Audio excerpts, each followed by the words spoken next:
Hello, I'm Isaac Hayes III, founder and CEO of Fanbase, and I'm here with a very important message. We are at a turning point in the Black community where we must have equity in the apps we use that scale to billions of dollars. But this time, we own the infrastructure, we own the culture, and we shape the future. And Fanbase is the future. Fanbase combines the free functionality of Instagram, TikTok, and YouTube into an all-in-one platform built for the evolution of social media and monetization. With over 1.4 million users, that's real proof that we are shifting the conversation of tech ownership and equity for creators. So right now, I want you to go to startengine.com/fanbase and invest today. The minimum to invest is $399. That gets you 60 shares of stock in Fanbase at $665 a share. This marks a turning point in Black ownership of social media. If we don't take this opportunity to own social media right now, we will always be customers to our own creations. And that can't go on. So once again, go to startengine.com/fanbase and invest today. We must own the platforms where our voices live, our stories matter, and where our culture drives the world. Thank you.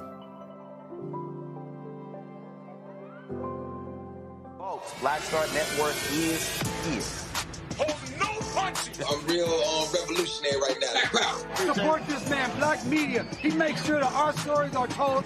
Thank you for being the voice of Black America, Roland. Stay black. I love y'all. All momentum we have now, we have to keep this going. The video looks phenomenal. See, this difference between Black Star Network and Black-owned media and something like CNN. You can't be Black-owned media and be scared. It's time to be smart.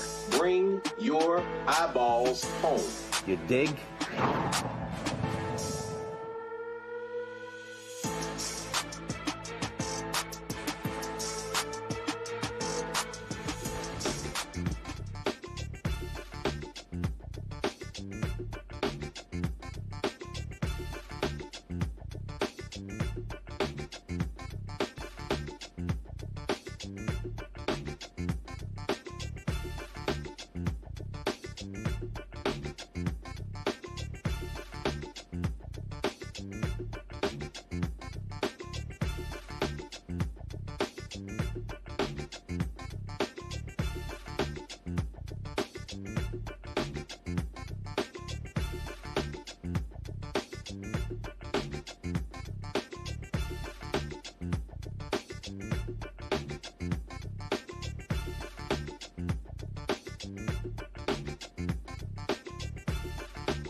Today is Friday, December 12, 2025, coming up on Roland Martin Unfiltered, streaming live on the Black Star Network. Indiana Republican senators face escalating threats after breaking with Donald Trump on redistricting, and Republican Governor Mike Braun says he's ready to fight back. Really? Interesting. Bombshell images from the Epstein estate. House Democrats released new photos featuring Trump, Clinton, and Prince Andrew. What's coming next from those long-sealed DOJ files? Two black transportation leaders push back after being fired from federal boards. They're suing the Trump administration. And former National Transportation Safety Board Chair, Vice Chair Alvin James will join us right here on the show. Alvin Brown, will join us on the show. In Mississippi, a family's $1 million investment aims to turn a strip mall into Black Wall Street 2.0. The CEO will join us on the show. Also, in Alabama, sky-high infant mortality sparks new urgency. Reproductive justice advocate Tia Freeman will join us on the show. Also, folks, Congresswoman Jasmine Crockett announces this week that she is running for the United States Senate in Texas. New poll comes out talking about the race. We'll tell you about that. And also, I'm going to explain to you how foreign bots and a lot of white progressives are trying to use the issue of Israel and Gaza against her when that is not what people in Texas are talking about. I'm explaining to y'all why that is not an argument to be running on when you're trying to win a primary in Texas. I will explain. Plus, today is the 50th anniversary of the founding of the National Association of Black Journalists. It is time to bring the funk on Roland Martin Unfiltered on the Black Star Network. Let's go. He's got it. Whatever the miss, he's on it. Whatever it is, he's got the scoop, the fact, the find. And when it breaks, he's right on time and it's rolling. Best believe he's knowing. Putting it down from sports to news to politics. With entertainment just for kicks, he's rolling.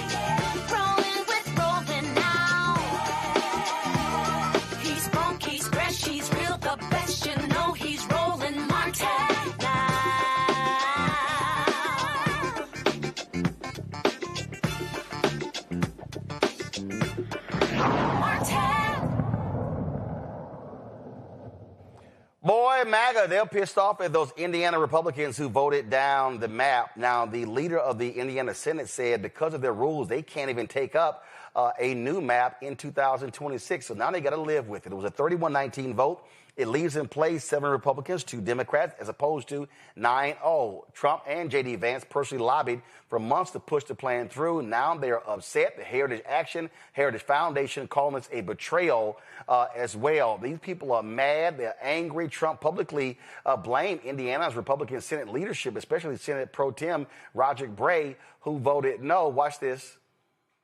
It's funny because I won Indiana all 3 times by a landslide.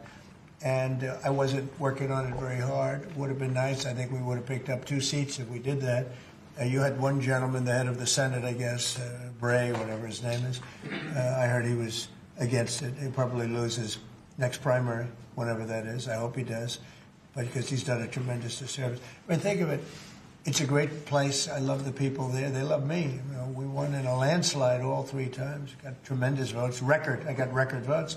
And then there's no reason for doing that. And the Democrats do it to us, so I can't imagine that they do it. But I wasn't very much involved. But there's a man named Bray as I guess, head of the Senate. Was that Bray? Is that the name, Bray? I mean, I'm sure that whenever his primary is, it's, I think, in 2 years. But I'm sure he'll go down. He'll go down. I'll certainly support anybody that wants to go against him. Is that the case? Indiana Governor Mike Braun called the Senate's decision disappointing, pledging to work with Trump to literally challenge lawmakers who he says, quote, don't represent the best interests of Hoosiers. That's sort of weird. Show the senators, of course, who voted against. You see them right here. I don't understand what their problem is. I mean, they're all mad, upset by this. And so here's what gets me. How can you say people don't represent the interests of Hoosiers when these very people were elected by Hoosiers into office? but they're just mad upset that they basically told Donald Trump he can kick rocks. And that's really what's going on here. And so it's just laughable when you begin to see how these folks are reacting, how angry they are, how upset they are, and how these Republicans are talking. I think it's funny. And what they can't stand the fact that they chose to have their own opinion. They actually chose to stand up and say, we think this is not right. We think this is fair. We think this is just. And so some of them have talked about that they were sick and tired of the threats. They did not like the fact that they were being targeted. They did not like the fact that you had, that they were calling in bomb threats. They were attacking them. One woman actually said that she was so angry, she's a grandmother, she said she picked up her son from school, and all he could talk about were all of these text messages that his teammates were getting trashing his grandmother. And that's when she said, oh, hell no. Oh, hell no. Look at this right here. You got this. This is one of these MAGA folks. Let me show y'all this here. And this is how they're operating. These are the assholes that sold out to communist Democrats in redistricting. They are an embarrassment to Indiana GOP voters. Every one of these nitwits needs a primary opponent. Worse, they sold out to communist Democrats for promise of campaign cash. Idiots. Do y'all actually think Democrats were trying to say we're going to give campaign cash to these Republicans? I don't think so. They were not trying to say that. But you see how they respond. They are mad because they can't get their way. Pull it up. This is what it looks like. So they're mad at them. Y'all, these are all hardcore conservatives. But they're mad because they chose to defy dear leader. And that's who Donald Trump is. He is, for them, he is the dear leader. It was another video I saw today, I'm looking for it right now, that I thought was pretty hilarious, where this one of these senators, he stood up and he was like, these are my friends and I can't believe y'all did this. This is not right. This is not fair. This is just unjust. I mean, Democrats, they stole 5 seats. And let me just take y'all back to what happened. Because, see, I think facts are important.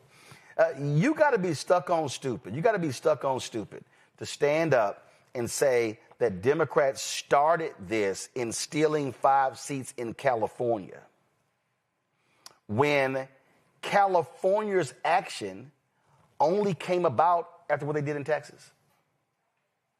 Let me say it again.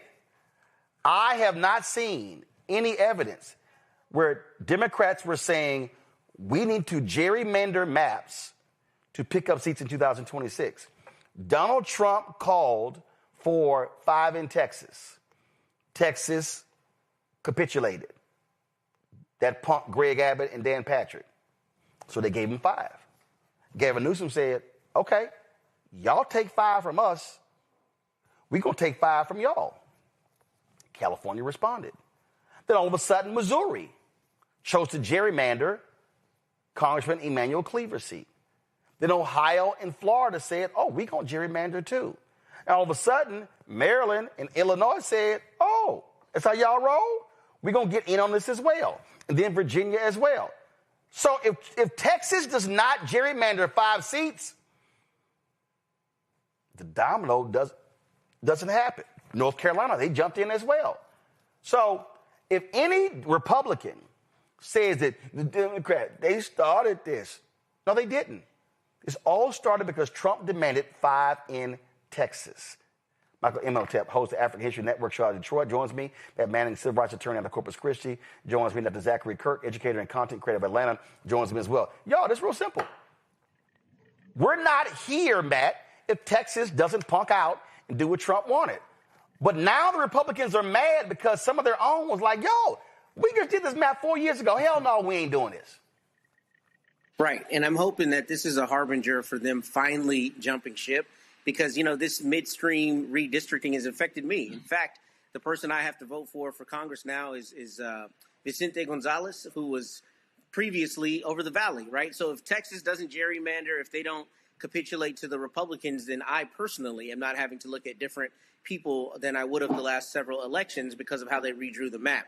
The point with this is, though, it's the Republicans' fault. Donald Trump told Texas to do it. Greg Abbott wants to be the heir apparent. He's going to do anything he can to lick Trump's boots. And he says, yes, sir, how much more do you need? Tell me how high to jump. And he does it, and he goes and gets those 5 votes, and then Gavin Newsom follows suit. And you see this obviously trickling across the country.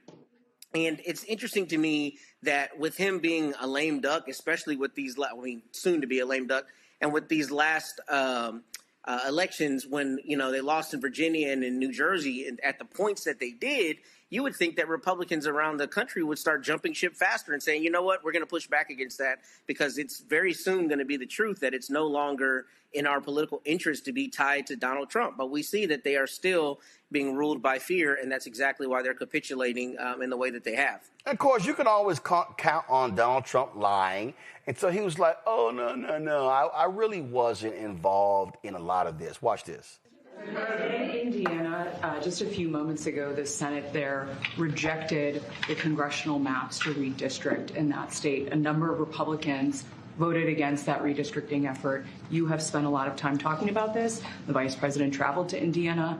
What's your reaction? Well, we won every other state. That's the only state. It's funny because I won Indiana all 3 times by a landslide. And I wasn't working on it very hard. Would have been nice. I think we would have picked up 2 seats if we did that. You had one gentleman, the head of the Senate, I guess, Bray, whatever his name is. I heard he was against it. He'll probably lose his next primary, whenever that is. I hope he does, but because he's done a tremendous disservice. I mean, think of it. It's a great place. I love the people there. They love me. We won in a landslide all 3 times. Got tremendous votes. I got record votes. And then there's no reason for doing that. And the Democrats do it to us, so I can't imagine that they do it. But I wasn't very much involved. But Michael, he lying. He called Indiana folks to the White House. J.D. Vance went down. Mike Johnson, his son. Oh, they worked real hard on this. This is what you say when you lose. Right. And I'm glad this blew up in Donald Trump's face. He's a born liar, a straight-faced bullshitter, just like J.D. Vance, just like MAGA Mike Johnson. And you have Republicans sensing, 1, Donald Trump is losing power. 2, they realize he's not going to be there forever. 3, you've already had at least 42 Republicans in the House of Representatives who announced that they are retiring or not going to run again, things of this nature, right? So they see him weakening. Then you see these 21 Republicans in the state legislature in Indiana voting against redistricting. And I saw State Senator Michael Bohacek, I'm not exactly sure how to pronounce his name, on Katie Turner's show today on MSNBC, and he's the one who came out and said he wasn't going to vote for this because Trump referred to Governor Tim Walz of Minnesota as retarded, and State Senator Michael Bohacek has a daughter with disabilities, and he really took offense to that. And one of the things he said was in Indiana, he said they have more real Republicans, more conservative Republicans, okay, than like the MAGA Republicans. Okay, now I don't know how true that is, but we saw they voted against this. So there needs to be more of this. Donald Trump is a liar that we see across the country. We just saw in Miami. You have a Democratic mayor for the first time in 30 years. So we see these special elections and things like this taking place. Republicans are losing badly. So, yeah, I think he senses the walls are closing in on that gilded ballroom that he's constructing. Zachary, I love the people who are just really so upset. Here's one of these Indiana Republicans, Senator Chris Garten. He was really, really fired up about wanting to gerrymander the map. Some will say these maps are political. Let me be clear. You're damn right they are. Political policy is political. Safe streets are political. Look at Indianapolis. Affordable electricity is political. A drug-free Indiana is political. Peace in the Middle East is political. I dealt with it firsthand. If drawing a map that secures 2 more seats for the Republican Party means that we continue to see overdose deaths drop by 20%, then I'll draw that map every single day of the week and twice on Sunday. If drawing a map means that we'll continue to see a 93% drop in illegal immigration, then I'll sign it with a smile on my face. It's great. That's great. That's great that you're going to sit here and say all of that. But guess what? If they do that in Texas, if they do that, I'm sorry, if they do it in California, if they do it in Illinois, do it in Maryland, do you feel the same? Listen, this man is up there with his righteous indignation, spewing out untruths.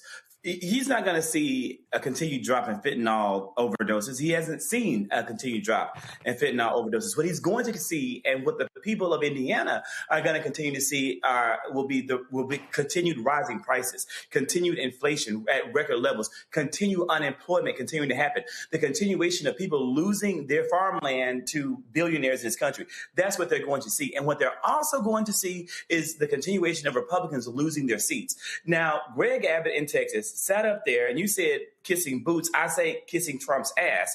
Did exactly what Trump wanted him to do, and he redistricted this whole entire state, thinking that it was going to cost Democrats seats. Democrats can still win, especially when the Republican Party in this country are not serving the people they were elected to serve.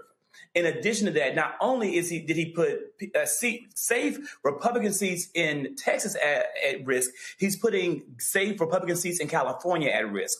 And again, that's really happening all across the country. Here in the state of Georgia, my home state, we saw in House District 121 a Democrat pick up a reliably Republican seat because of what the Republicans in this state did regarding gerrymandering in the last term. They took reliably blue Clark County and divided it up and put part of it in a county, which has always been ruby red, and now you have a Democrat representing that seat. This stuff is going to continue to backfire against Republicans like that gentleman you just showed, as long as they put themselves first before their constituents. And that's exactly what they have been doing and what they're doing right here.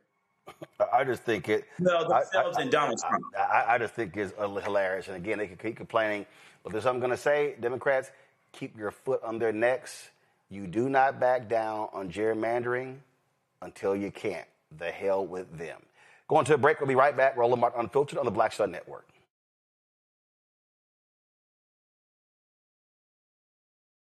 Right now, you have people get up in the morning, and the only thing they can think about is how many people they can hurt, and they got the power. That's the time for mourning.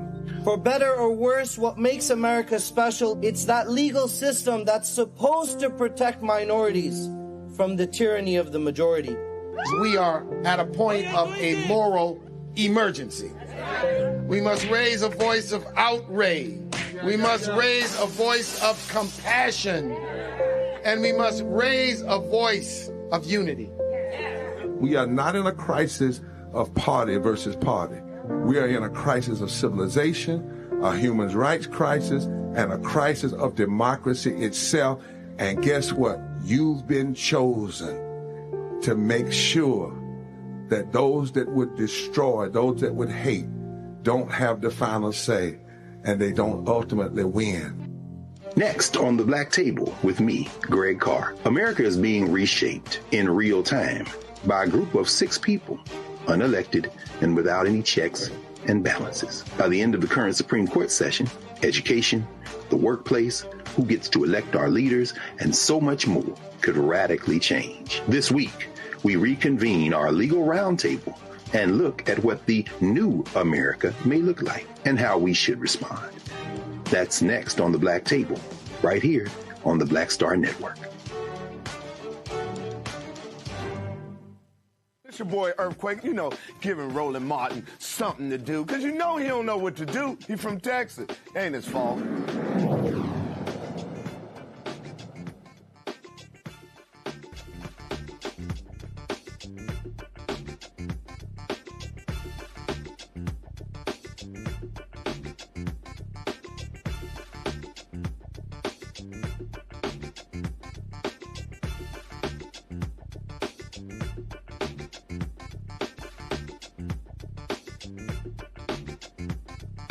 All right, 2 black men were fired from the National Transportation Safety Board and the U.S. Surface Transportation Board have filed a lawsuit against Donald Trump's administration. They claim the terminations are part of a larger pattern of discrimination against black appointees within the government. Robert Primus, a member of the STB, and Alvin Brown, a member of the NTSB, were the only black board members in their respective agencies when they were terminated.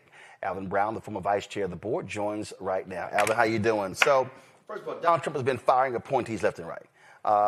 But y'all's suit is a little bit different. Other people have said, had this suing, saying you didn't have the right. Supreme Court said he did have the right to fire folks. But explain why you're taking this position.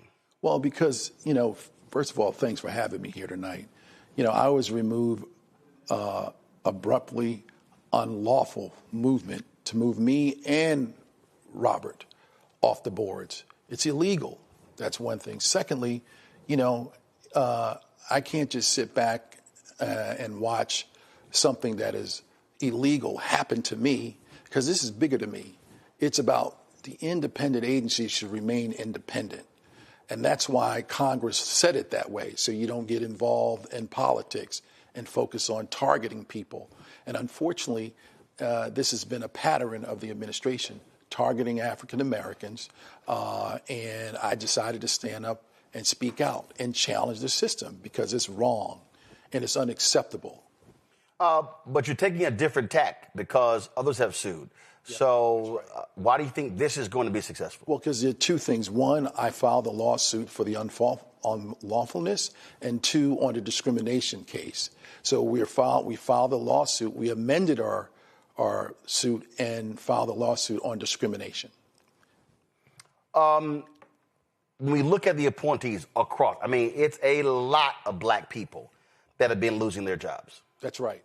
And that's unacceptable. We live this is the 21st century. People work hard to get to where they are today.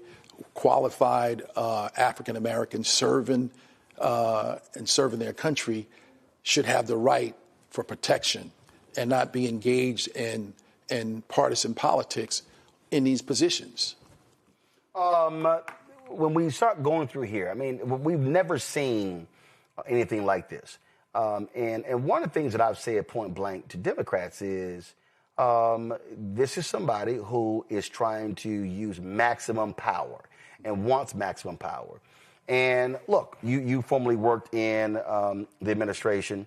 You were the mayor in Jacksonville. And what I keep saying, Democrats are going to have to wake up and realize this is the new normal. Right. Stop acting like we're returning to old. Republicans clearly are allowing this to happen, and Republicans in Congress are allowing this to happen. That's right. And so I think what Democrats have to do is leverage their resources, their assets, work together. I like what Bernice King said in her book, Hard Questions, Hard Answers. There is tremendous power when we come together and work together when the issue that is clear, a cause that is just, and a purpose that is righteous. And clearly the cause is clear and the issue is righteous. There's no reason in the 21st century that they can't work together and solve the problems in our community, but particularly when it comes to leading and being leadership, they should challenge that. There's Absolutely. No question about it. Questions from our panel. Michael, you first. I have been following this, and I know New York Times has a good piece, Trump fires black officials from an overwhelmingly white administration. I was wondering, what type of support have you all received from others in the Trump administration, African Americans that have been terminated, who felt they were terminated unjustly? And is there any type of support network that you all have put together to support one another? Because it could be devastating. People who are who've worked for the federal government for decades, now all of a sudden they lose their job for no good reason. Yeah, so here's the thing that's so important, and that's why Robert and I filed the lawsuit. We have to protect our rights, and you just can't sit back and think that things are normal. So you have to push back. 1, 2. We don't want them to set a precedent. Why would we allow independent agencies should remain independent?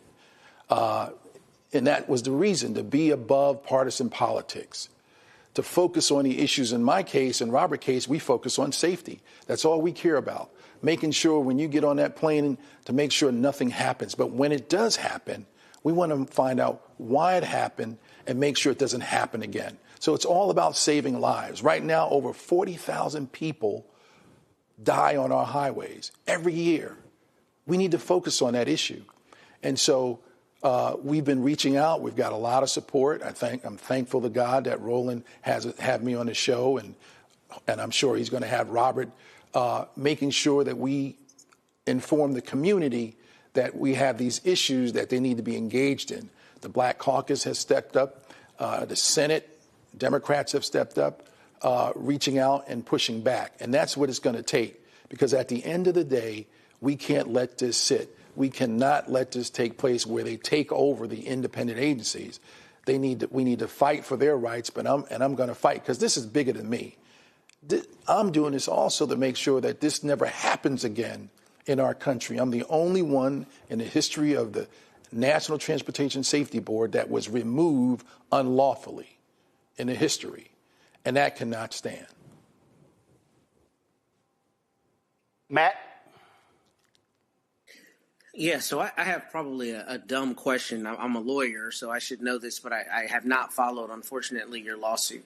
So my question for you is, has the administration actually, in a court filing or in arguments or anywhere else, advanced what they're alleging to be cause for your firing? And I ask because normally what you see in an employment context is they say, no, here are all the reasons we think Mr. Braun is deficient, irrespective of whether we really have the power to fire him. Here's the reason we're alleging we're firing him.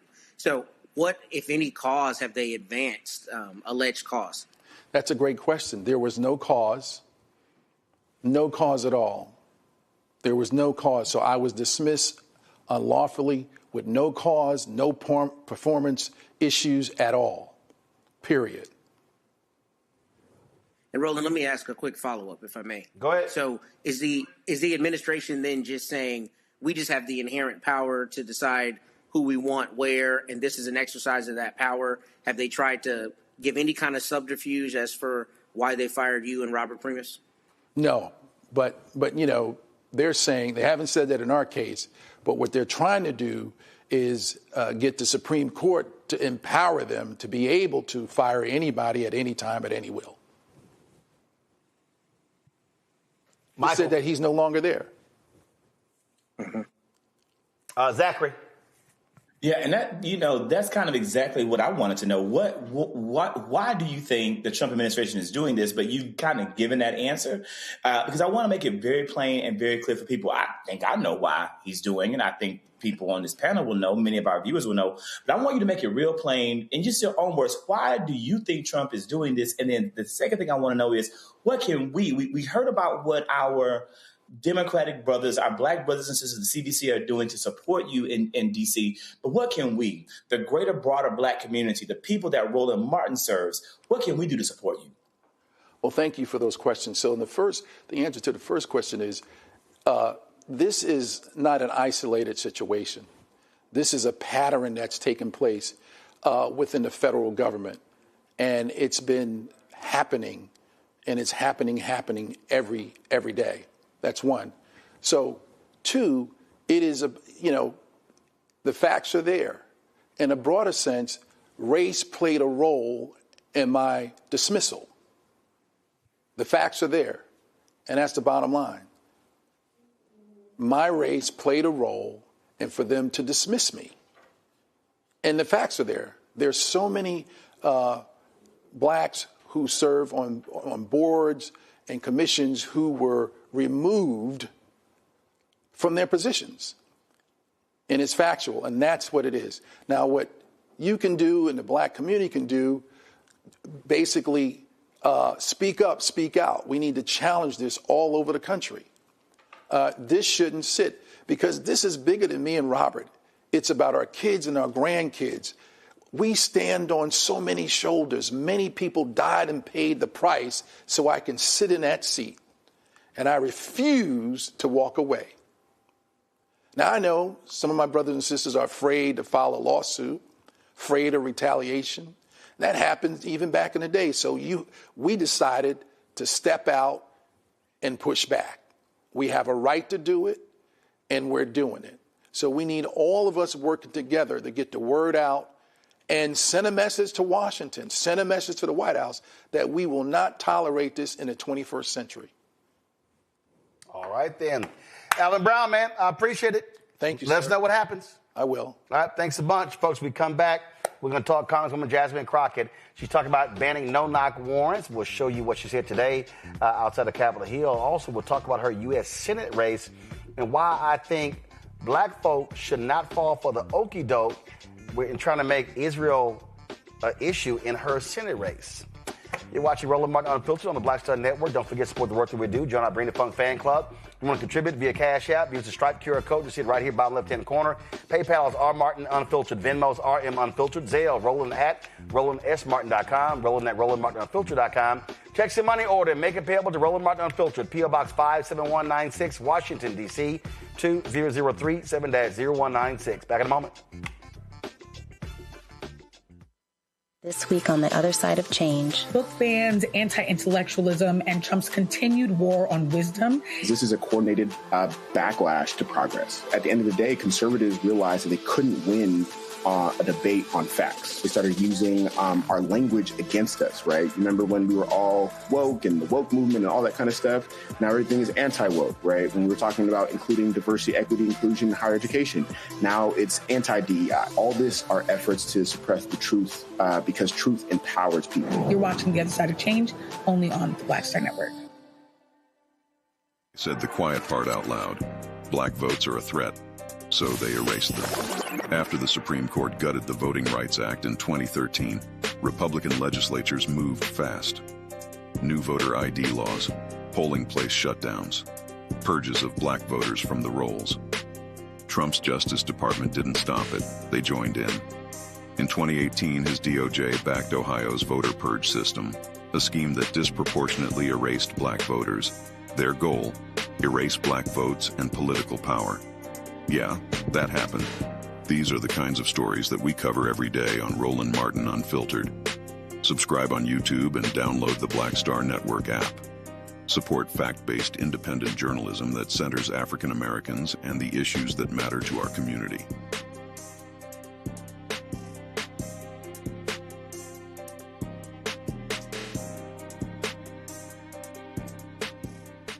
I'm Bishop T.D. Jakes, and you're watching Roland Martin Unfiltered.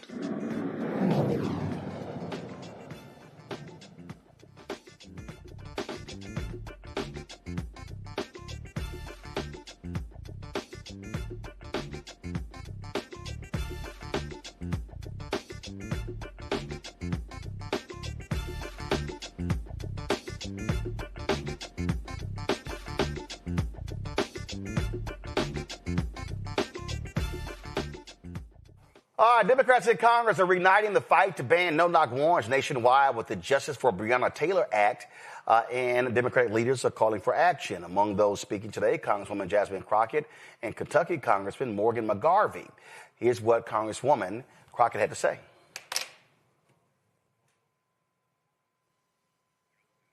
I must tell you that as you spoke, my little pen got to going, as well as a couple of other people up here, because you said something to the effect of slick con man calling and tricking people. I thought that was profound because it seems like that's how we got into this mess.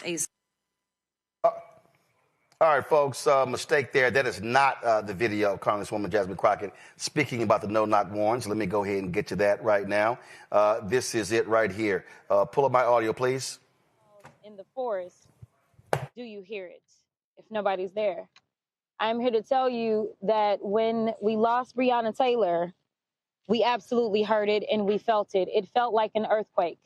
You see, Tamika does not know fully the impact, and I don't think she'll ever know the impact of her daughter's life on this country. But at the time, if we go back to March of 2020, when I was still a young lawyer in my mind, and I was practicing law, and I somehow was running for the state house, I had just made it to my runoff. And the next thing you know, they're saying that COVID is coming in. But then the next thing you know, Breonna Taylor is killed. Breonna Taylor then is killed and people started hitting the streets. So I did what I've always done in my civil rights role is I hit the streets as well. I wanted to make sure that protesters' rights were not going to be violated. And so as we walked through the streets and we said her name, because there were a lot of people that would not say her name and did not want to look out for getting any kind of justice for her, that is what I was doing, is I was in the streets. And here it was, we go through, we're fighting in the streets. That was March of 2020. By May of 2020, we had another person that had been killed at the hands of law enforcement by the name of George Floyd. You see, that was a summer of action for so many, but the question was, would that action continue? Would we turn this moment into a movement, or would we let everything die with their precious souls? The answer for me was no. So interestingly enough, I finished out my race and I actually won, and I ended up in the Texas State House. There's a bill that I filed as soon as I got there. It was called Breonna's Law. Now, y'all know this is down in Texas. So y'all know things are a little interesting in Texas. But let me tell you that even in Texas, even as a freshman civil rights attorney that was doing this because it was the right thing to do, it passed out of our committee with bipartisan support. Unfortunately, they never put it on the floor for a vote, but it would have passed because we had the support of law enforcement. We had the support of activist organizations. This is about what good legislation looks like. And that's what it is. This is about saving lives. Let me tell you something. When a no-knock warrant is actually executed, I don't know how many of y'all really understand how this works. As somebody who's also done criminal defense, a knock warrant ain't nothing. All it is police. That's all it is. That's it. But imagine being in a state like Texas where they say, you know what, everybody can have guns, and frankly, everybody does. And then you're saying that somebody just comes in your home. We have people that are currently sitting on death row because they have shot when somebody came in their home. Listen, this is smart legislation. This is why it's bipartisan. This is why it's bicameral. And all we're asking people to do is get behind it.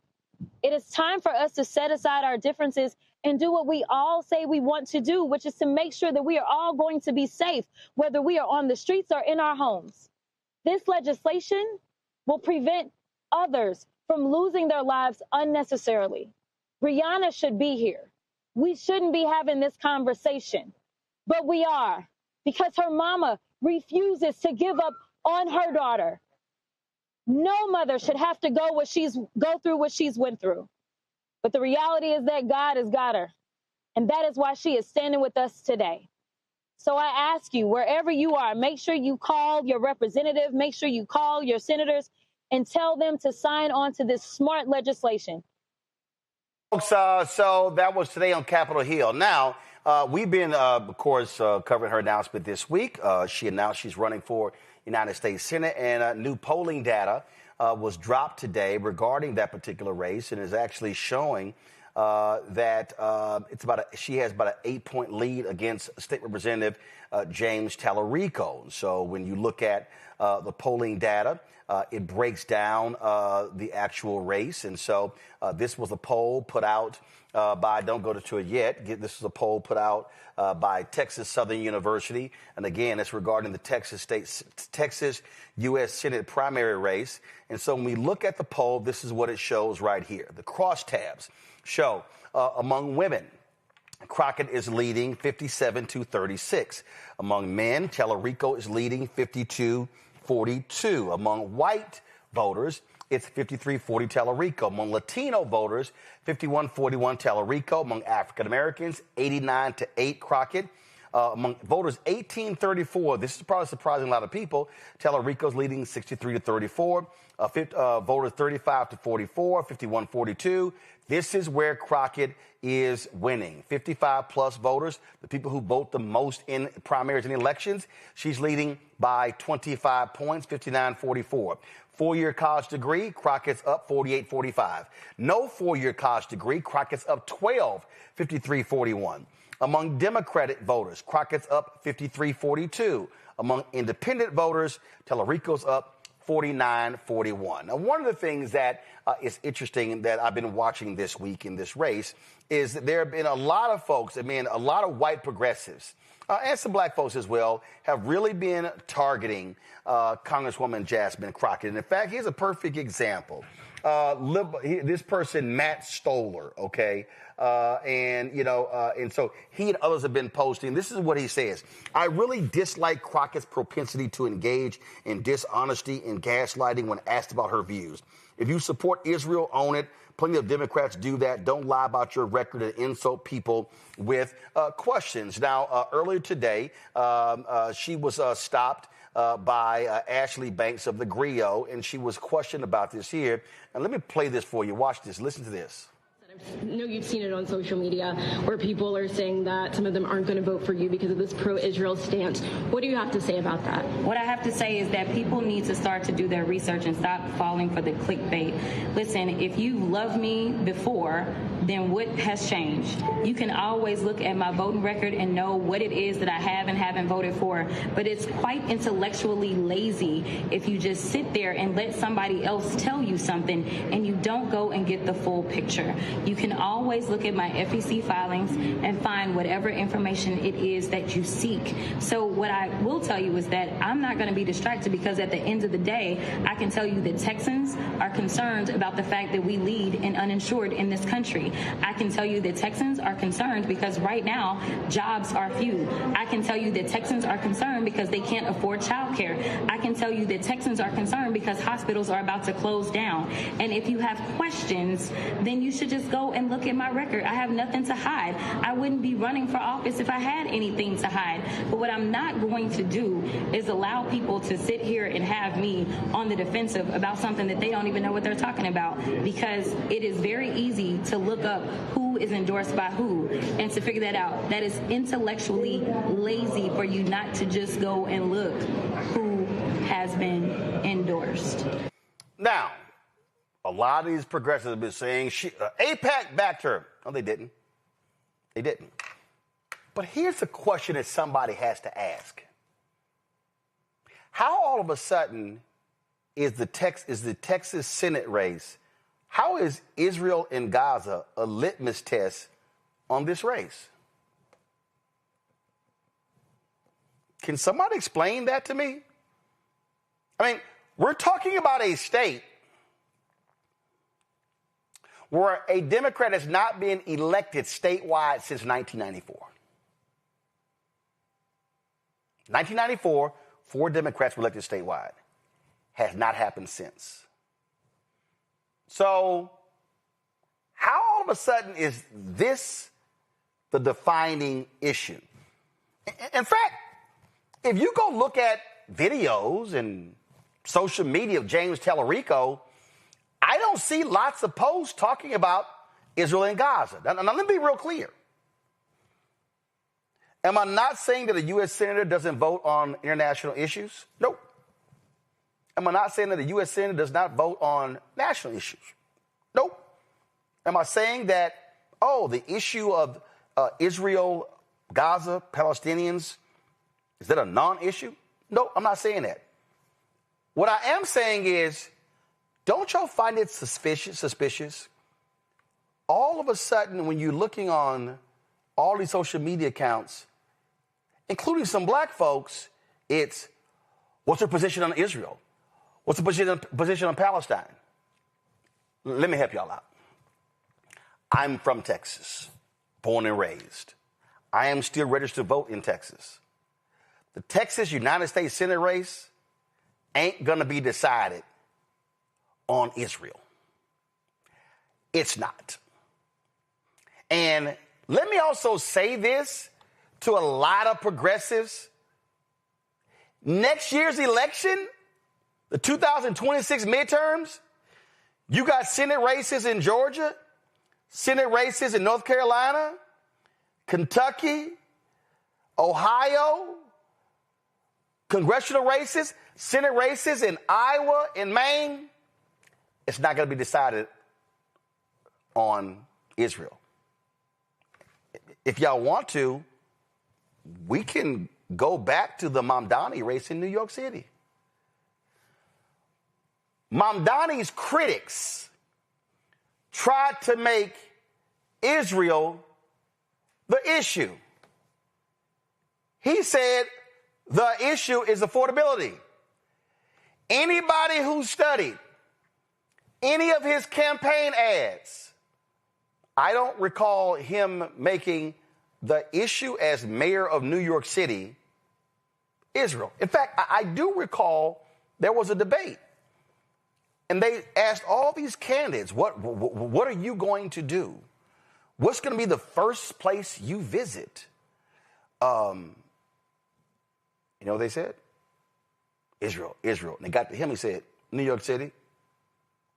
But I want y'all to see what's going on. See, I just refreshed on Twitter, and I need y'all to understand what Elon Musk is doing. Elon Musk is purposely driving the algorithm. Go to my iPad. I just refreshed it. This Blakely, it's the entitlement for me. She rolled her eyes that voters dare ask her a question. First of all, let's see here. Blakely. Let's see here. I'm sorry. I am Blakely. She's from Brooklyn, New York. She ain't no Texas voter. And then she said she rolls her eyes that voters didn't ask her a question. Ashley Banks of the Griot asked her a question. But I just want y'all to understand what's going on here. And I need y'all. Okay, hold up. I just scrolled. No, go back. I scrolled to the next one. Look at this here. Under examine is how large sections of the black intelligentsia, particularly those produced through congressional leadership pipelines, elite academia, philanthropic NGOs, and legacy black bourgeois institutions like Jack and Jill are structurally aligned with Zionism. Oh, boy, that's a whole lot right there. Let's see. Who is this? He's got Free Palestine, Congo is bleeding, Free Haiti, and all of this here. Okay, I got it. But I'm looking on here. You know what I don't see? I don't see a single tweet on here where he's criticizing Texas Senator John Cornyn, who stands firmly behind Trump. I want y'all to understand the play here. So here's what the play. So what you're seeing are these constant and direct attacks from so-called progressives, because a lot of people are bots. Like earlier this week, there was some dude from New Zealand who was trashing Crockett. I was like, your ass ain't even American. I said, what do you know about the Texas Senate race? But see, what they're trying to do, and I need y'all to see what's going on. They're trying to target Crockett the way they did Vice President Kamala Harris. You need to understand what's going. And the smart play, black folk, do not fall for the banana in the tailpipe. I am not saying that the Palestinians having a right to live and breathe is not an issue. But you cannot tell me that the defining issue in the Texas Senate race is Israel. It's not. Michael. Yeah, Roland, that was a master class in which you broke down, and I was making some of the same points. Driving the algorithm, just like they did during the 2024 election on TikTok, which is one of the reasons why I got the hell off of TikTok. Driving the algorithm, pushing Palestine, pushing the war between Israel and Palestine, and we see the effect of that. We see how you had all this opposition to the Biden-Harris administration, right? But when Trump gets in office, you don't see a lot of those same protests against Trump and allowing Netanyahu to basically do whatever he wants to do. Okay, and then we see one piece of advice I would give Jasmine Crockett, and I really hope she does win, is the facts, dispelling all these lies and things like that, put that on your campaign website. Put out social media videos dropping the facts. Don't wait on stupid ass people to do research, because the lie is neatly packaged and fed to them on a daily basis 24/7. So but Michael, here's the deal. I understand your point, but here's the deal. Here's why that's a trap. They want her to engage on this issue. What Congresswoman Crockett should be saying is, like she did there, I'm going to talk about housing in East Texas, North Texas, South Texas, West Texas.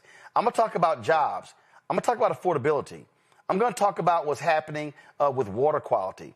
I'm going to talk about, see, that's what you do. See, she's going to Texas voters are going to be talking about determining who they vote for based upon who they can believe will deliver for Texas.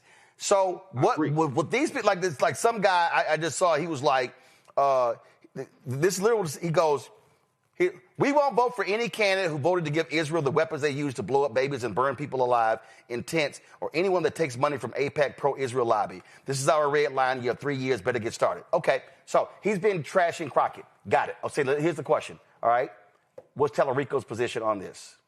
Is he on the record? I agree. Now, here's the other thing. Okay, let's just say Crockett wins, Matt. So let's say Crockett wins the primary to this particular professor.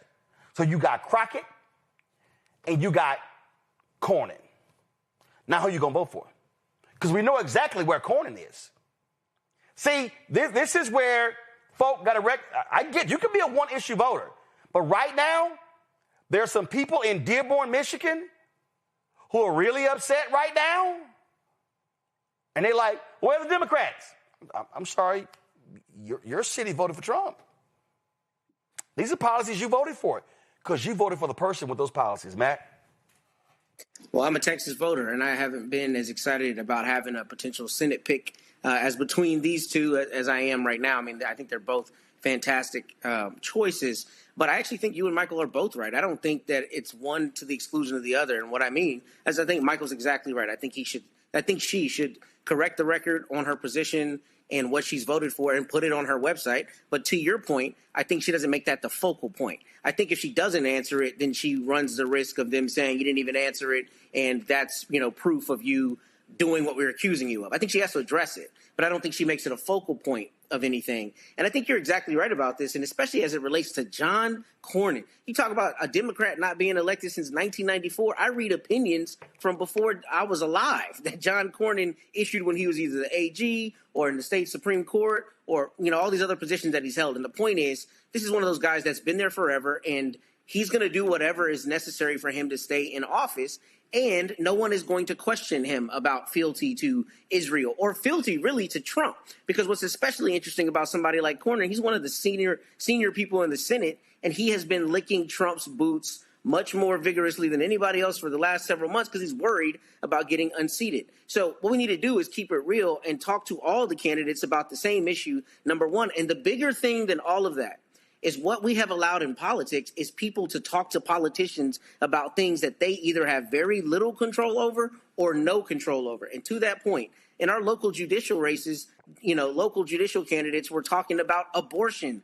Why? You call balls and strikes on the criminal cases that come in front of you in the district court. Who cares what your opinion is on abortion? We as voters have allowed those things to co-opt the actual bread and butter issues that these politicians can respectively deal with. And that is a bigger issue. That's an issue of poor education and a lack of understanding how things work. So we can't allow this race to be co-opted by something where she has a small, control over, and that should not control the whole race, because she should be talking about affordability for the 33 million Texans who deal with all the issues that we deal with because of Governor Abbott and his cronies in my hometown there in Austin. Zachary? Look, I'm going to tell you flat out, going back to, Michael, that's why we need you on TikTok, right? Like, I'm a content creator, of course, as well as an educator. And a huge focal point of what I do is combat misinformation and disinformation. And I have never seen any state-based race, any Senate race, any House of Representatives race have the level of misinformation that is organized as I'm seeing around Representative Crockett. And, so that's our job. Like that, yes, definitely put it on the website, put it out there. But it's our job as people who care about democracy, who are doing the work, fighting for the culture, fighting for the people, to educate and inform the people. And that's what I do on social media every single day. And I want to also say, when it comes to these people, Roland, when you put up you call them white progressives, white far leftist, white far leftists and their black friends, okay, and their black friends, they are out there on social media with an organized attack campaign against Jasmine Crockett, paid for by God knows who. I bet you can boomerang that back to Republican conservative money that wants to see her quickly fall in this race. And what you will not see, though, is the same level of scrutiny of Tellerico. And I get that he might be, for somebody, a great candidate or a great person, but I want to say publicly on this platform that I don't feel this man is qualified anywhere near the level of Representative Crockett. He has some more work to do. He has some more growing to do. When it comes to how to reach black people, when it comes to how to reach black people and the issues that are germane to us, he has a lot more research and learning to do. And when you talk about the issue of AIPAC, or you talk about the issue of Israel, or you talk about that, and where Jasmine has voted, don't you dare not talk about where Tellerico has voted. Don't dare forget the fact that during the third special session of the 88th Texas legislature in October of 2023, this man voted with everybody else to support and affirm Israel. That happened. He's on record having done it. It's right there. In addition to that, please don't forget this man's number one donor in 2024 being Donald Trump's best friend and your Texas homegirl, Roland, your Texas homegirl, Marion Edelson, being his number one donor.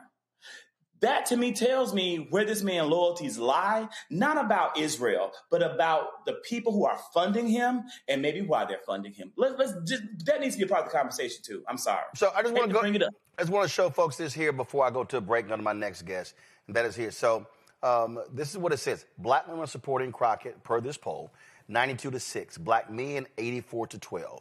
Latino women are supporting Crockett, 49-41. White women are supporting Tellerico, 46-45. Latino men are supporting Tellerico, 61-33. White men are supporting Tellerico, 62-32. Now, why am I showing y'all that? Because if you look at the polling, it shows that white voters are preferring Tellerico over Crockett. Latino voters, 51-41. But if you look at the polling, Latinas are supporting Crockett +8 over Tellerico. He has, though, a 28-point lead among Latino men. His lead among white men is 30 points. And so they almost tied when it comes to white women. That's critically important. Let me go right here as well. Right here. Favorable, unfavorable. Favorable, 85. Crockett, unfavorable, 77. Unfavorable, 9-2. Now, when you start going down here, let's see here. A proportion of black, Latino, and white voters who don't know enough about Tellerico. Black, 47, Latino, 15, white, 14. Now, when you go right here, this is the one that you have to pay attention to. Proportion of likely Democratic primary voters who believe the candidate will be most successful in mobilizing Democratic-leaning non-voting Texans to turn out to vote for them in 26. Look at the numbers. 53% believe it's Crockett.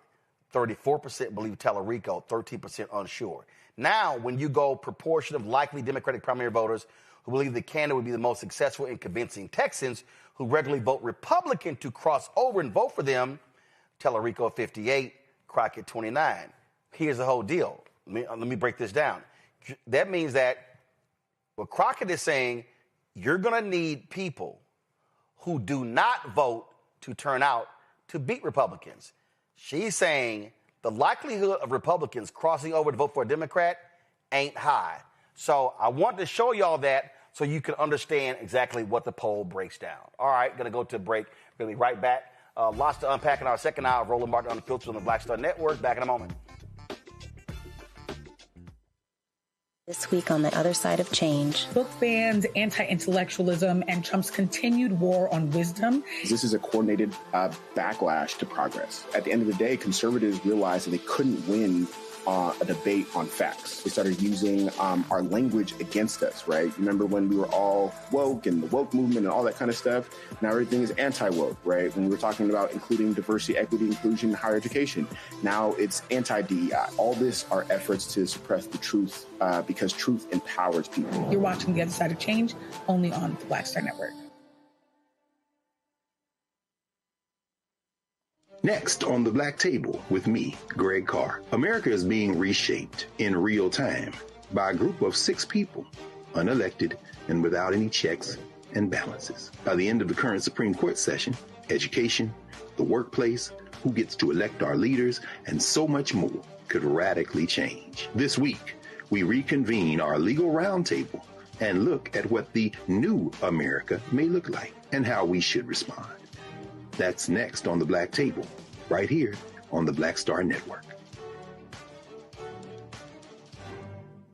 Now that Roland Martin is willing to give me the blueprint, hey, Cyrus, I need to go to Tyler Perry and get another blueprint because I need some green money. The only way I can do what I'm doing, I need to make some money. So you'll see me working with Roland. Matter of fact, it's the Roland Martin and Cheryl Underwood show. Well, should it be the Cheryl Underwood show and the Roland Martin show? Well, whatever show it's going to be good.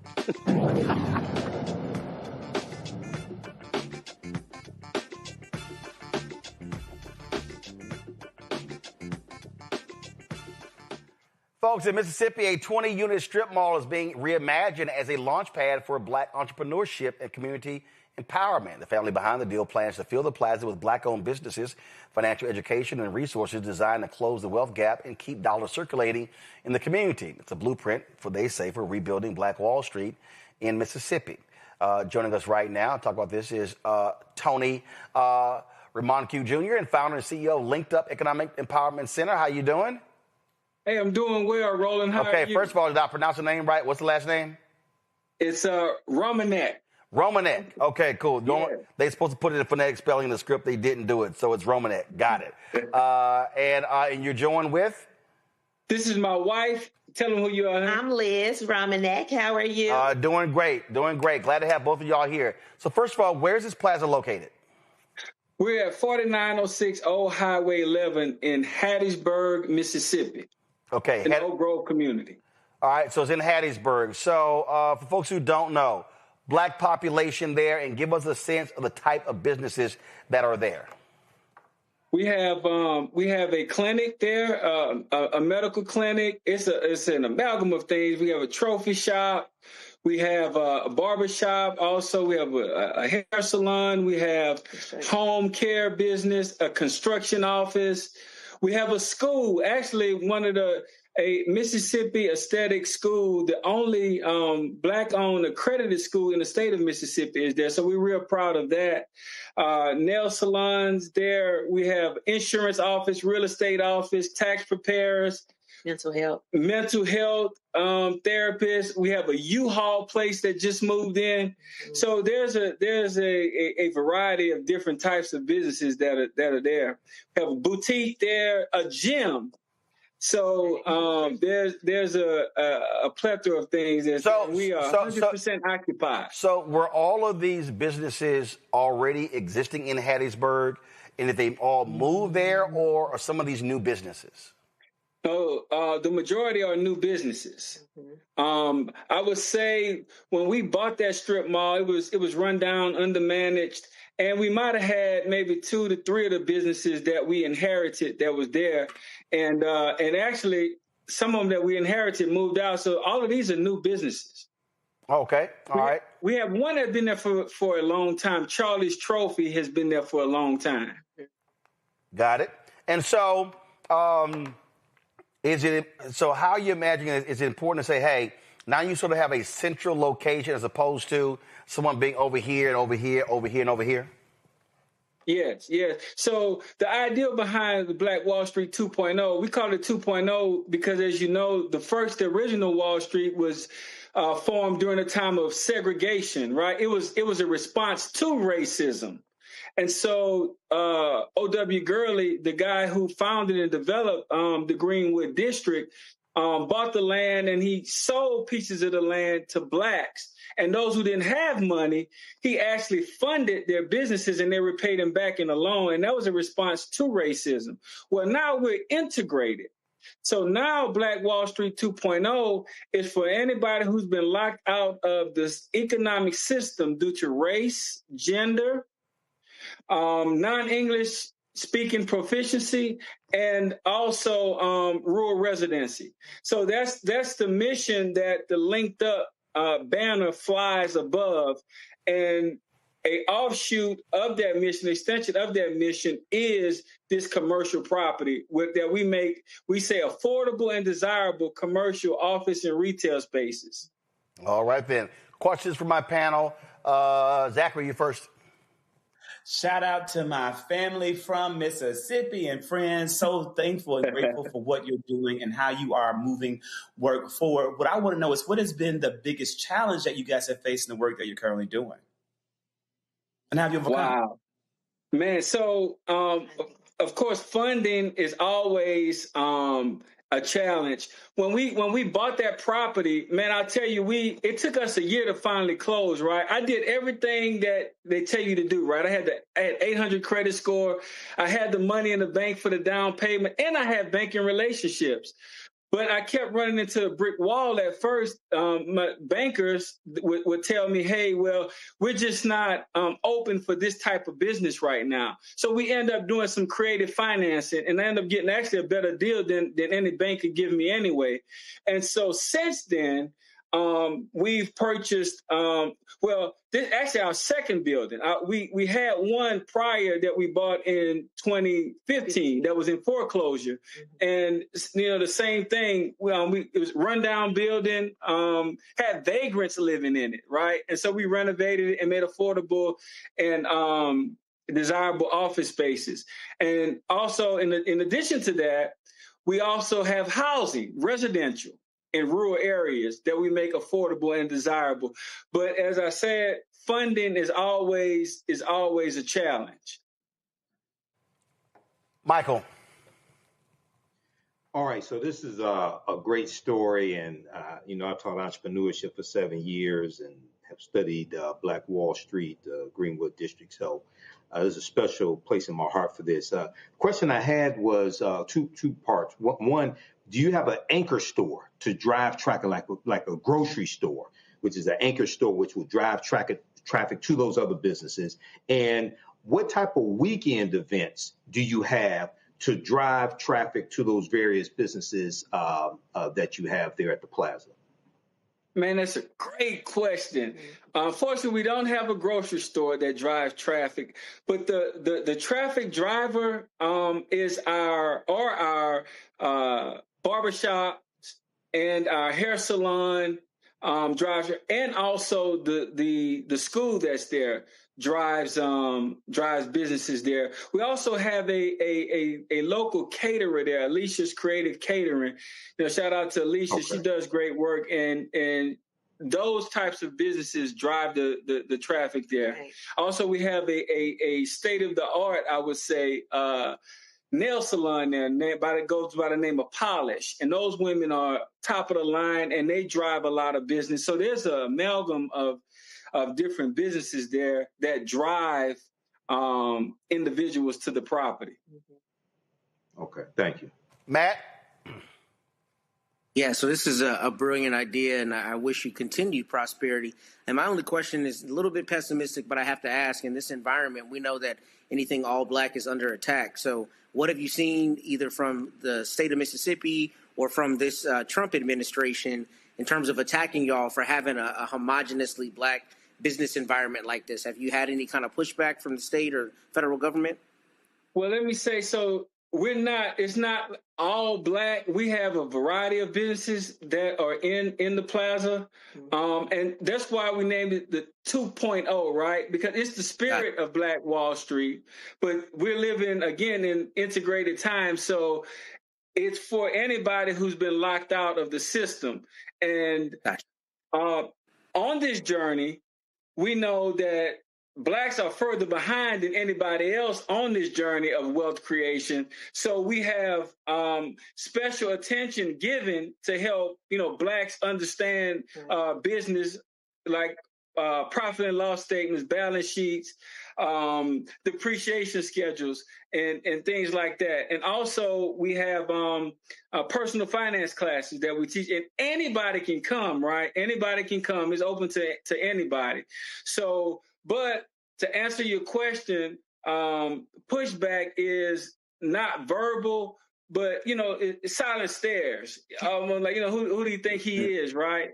But this is not necessarily a racist thing. It's an economic thing. And anybody who understands economics understands that it takes everybody to play in the game in order for economics to work in our cities, in our state, and eventually the world. And our job is to make sure that no one is locked out. All right, then. Well, certainly congratulations. And hopefully folks will support those businesses and we'll see their plaza grow and thrive. All right. Thank you. Thank you, Roland. All right. Thanks a bunch. Folks, we're going to come back with headlines with Brittany Noble right here on the Black Star Network. If in this country right now, you have people get up in the morning and the only thing they can think about is how many people they can hurt, and they got the power, that's the time for mourning. For better or worse, what makes America special, it's that legal system that's supposed to protect minorities from the tyranny of the majority. We are at a point of a moral emergency. We must raise a voice of outrage. We must raise a voice of compassion. And we must raise a voice of unity. We are not in a crisis of party versus party. We are in a crisis of civilization, a human rights crisis, and a crisis of democracy itself. And guess what? You've been chosen to make sure that those that would destroy, those that would hate, don't have the final say, and they don't ultimately win. Hey, what's up, everybody? It's Godfrey, the funniest dude on the planet. And you're watching Roland Martin Unfiltered.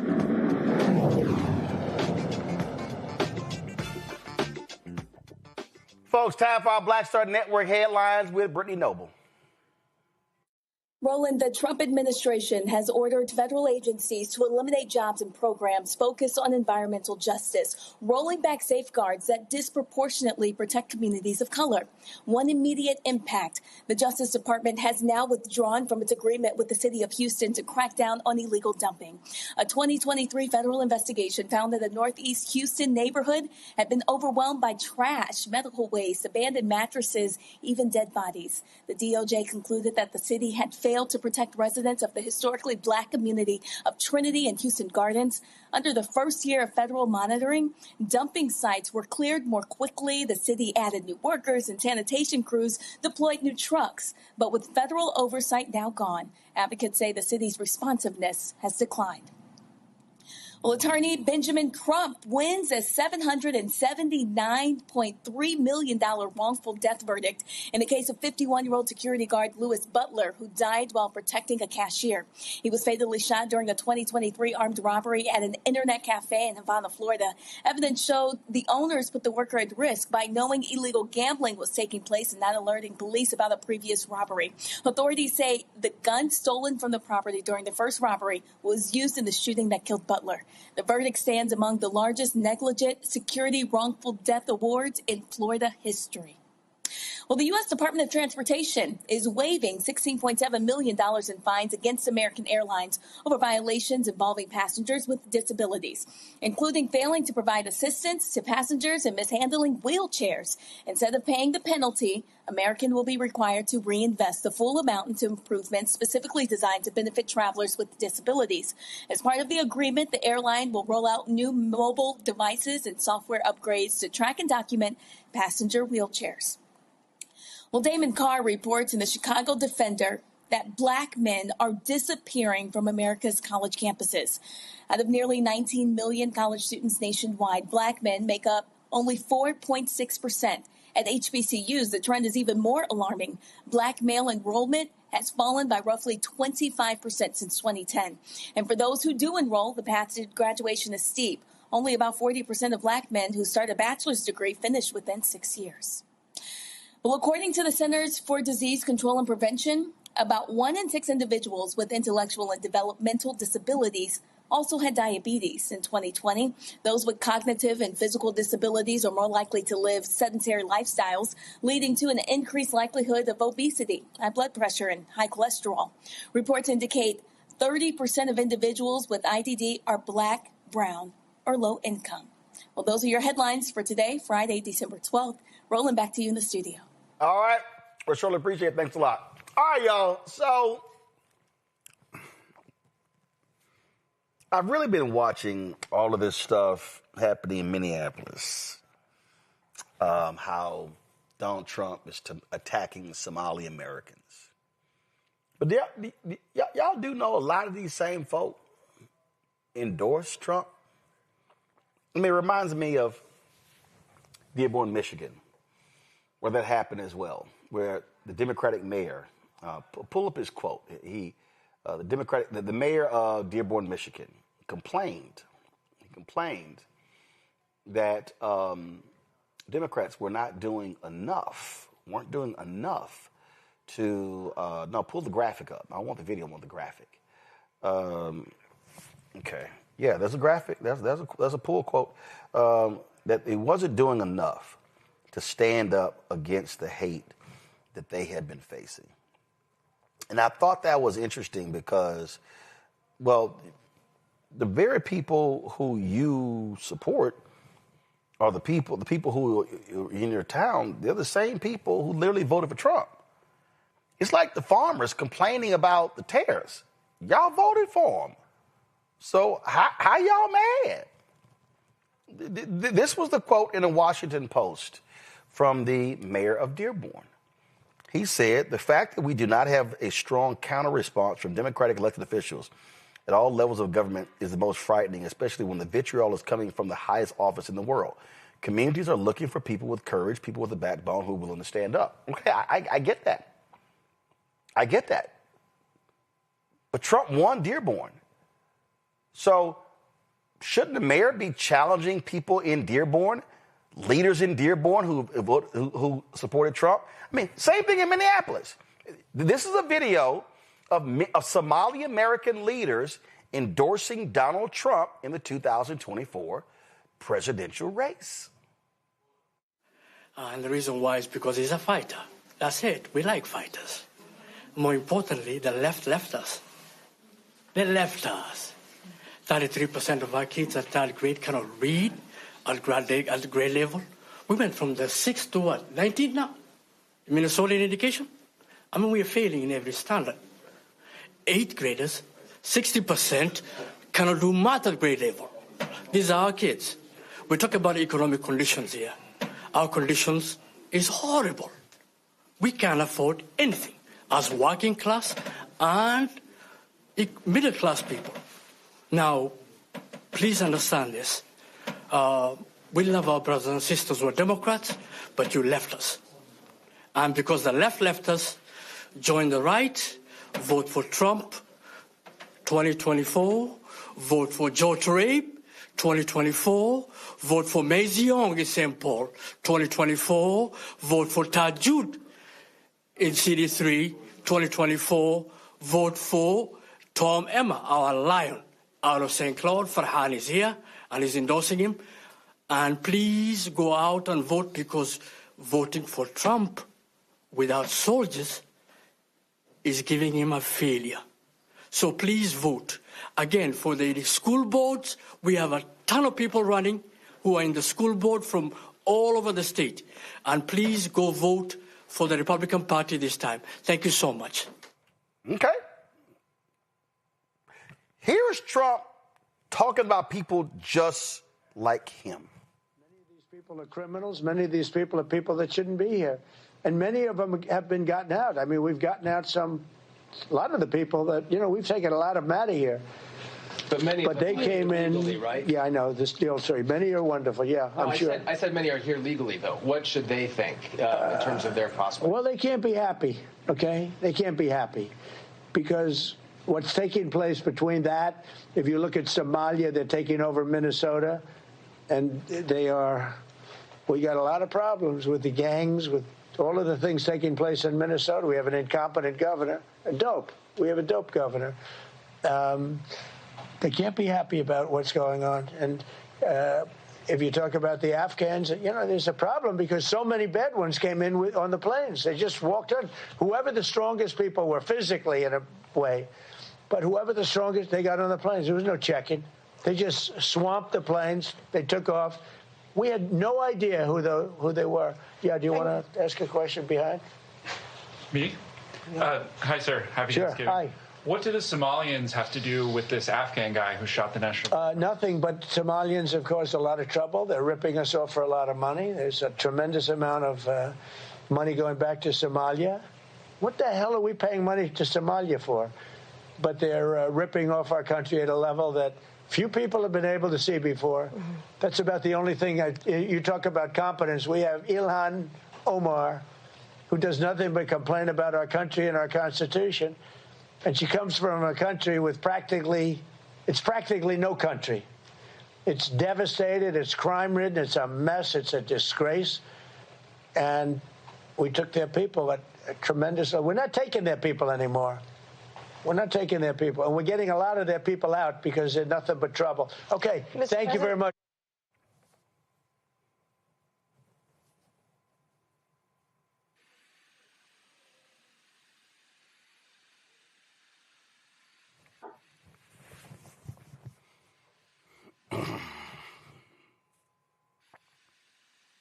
I wonder what that Somalian is saying right now. You got Muslims in Dearborn. Oh, they're complaining hard because MAGA's there protesting them. You got Latinos crying. Oh, my God, I voted for Trump. I can't believe they've deported my husband, my wife, my mom, my dad. He told you he was going to do this.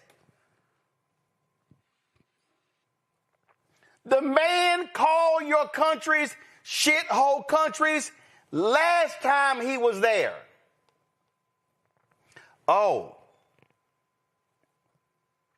I get it. See, some of y'all, immigrants of color, y'all thought y'all were special. Y'all thought y'all were different. Y'all were like, oh, no, he not talking to me. He talking about them. No. He didn't. If that clip I just played, he went, yeah, some of y'all said there's some good ones, whatever. He just dismissed y'all. And he called your country shithole countries. And I heard there was some African immigrants who was like, well, he right, he not lying. Now he's sending y'all asses back. He don't want y'all. If you are an African immigrant, a Jamaican immigrant, a Bermudan, Caribbean, if you from it, Trump don't want your ass here. MAGA don't want y'all here. Winsome Sears, black woman who ran for governor of Virginia, Jamaican immigrant, did Trump endorse her ass? Because this is what he thinks about all of y'all black immigrants. And some of y'all got issues with African Americans. Y'all in the same boat as us as it relates to these white folk. This is Trump just 48 hours ago. Announced a permanent pause on third world migration, including from hellholes like Afghanistan, Haiti, Somalia, and many other countries.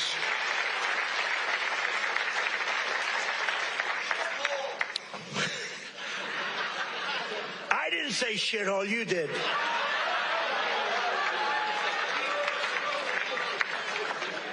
Remember I said that to the senators, they came in, the Democrats. They wanted to be bipartisan. So they came in and they said, this is totally off the record. Nothing mentioned here. We want to be honest because our country was going to hell.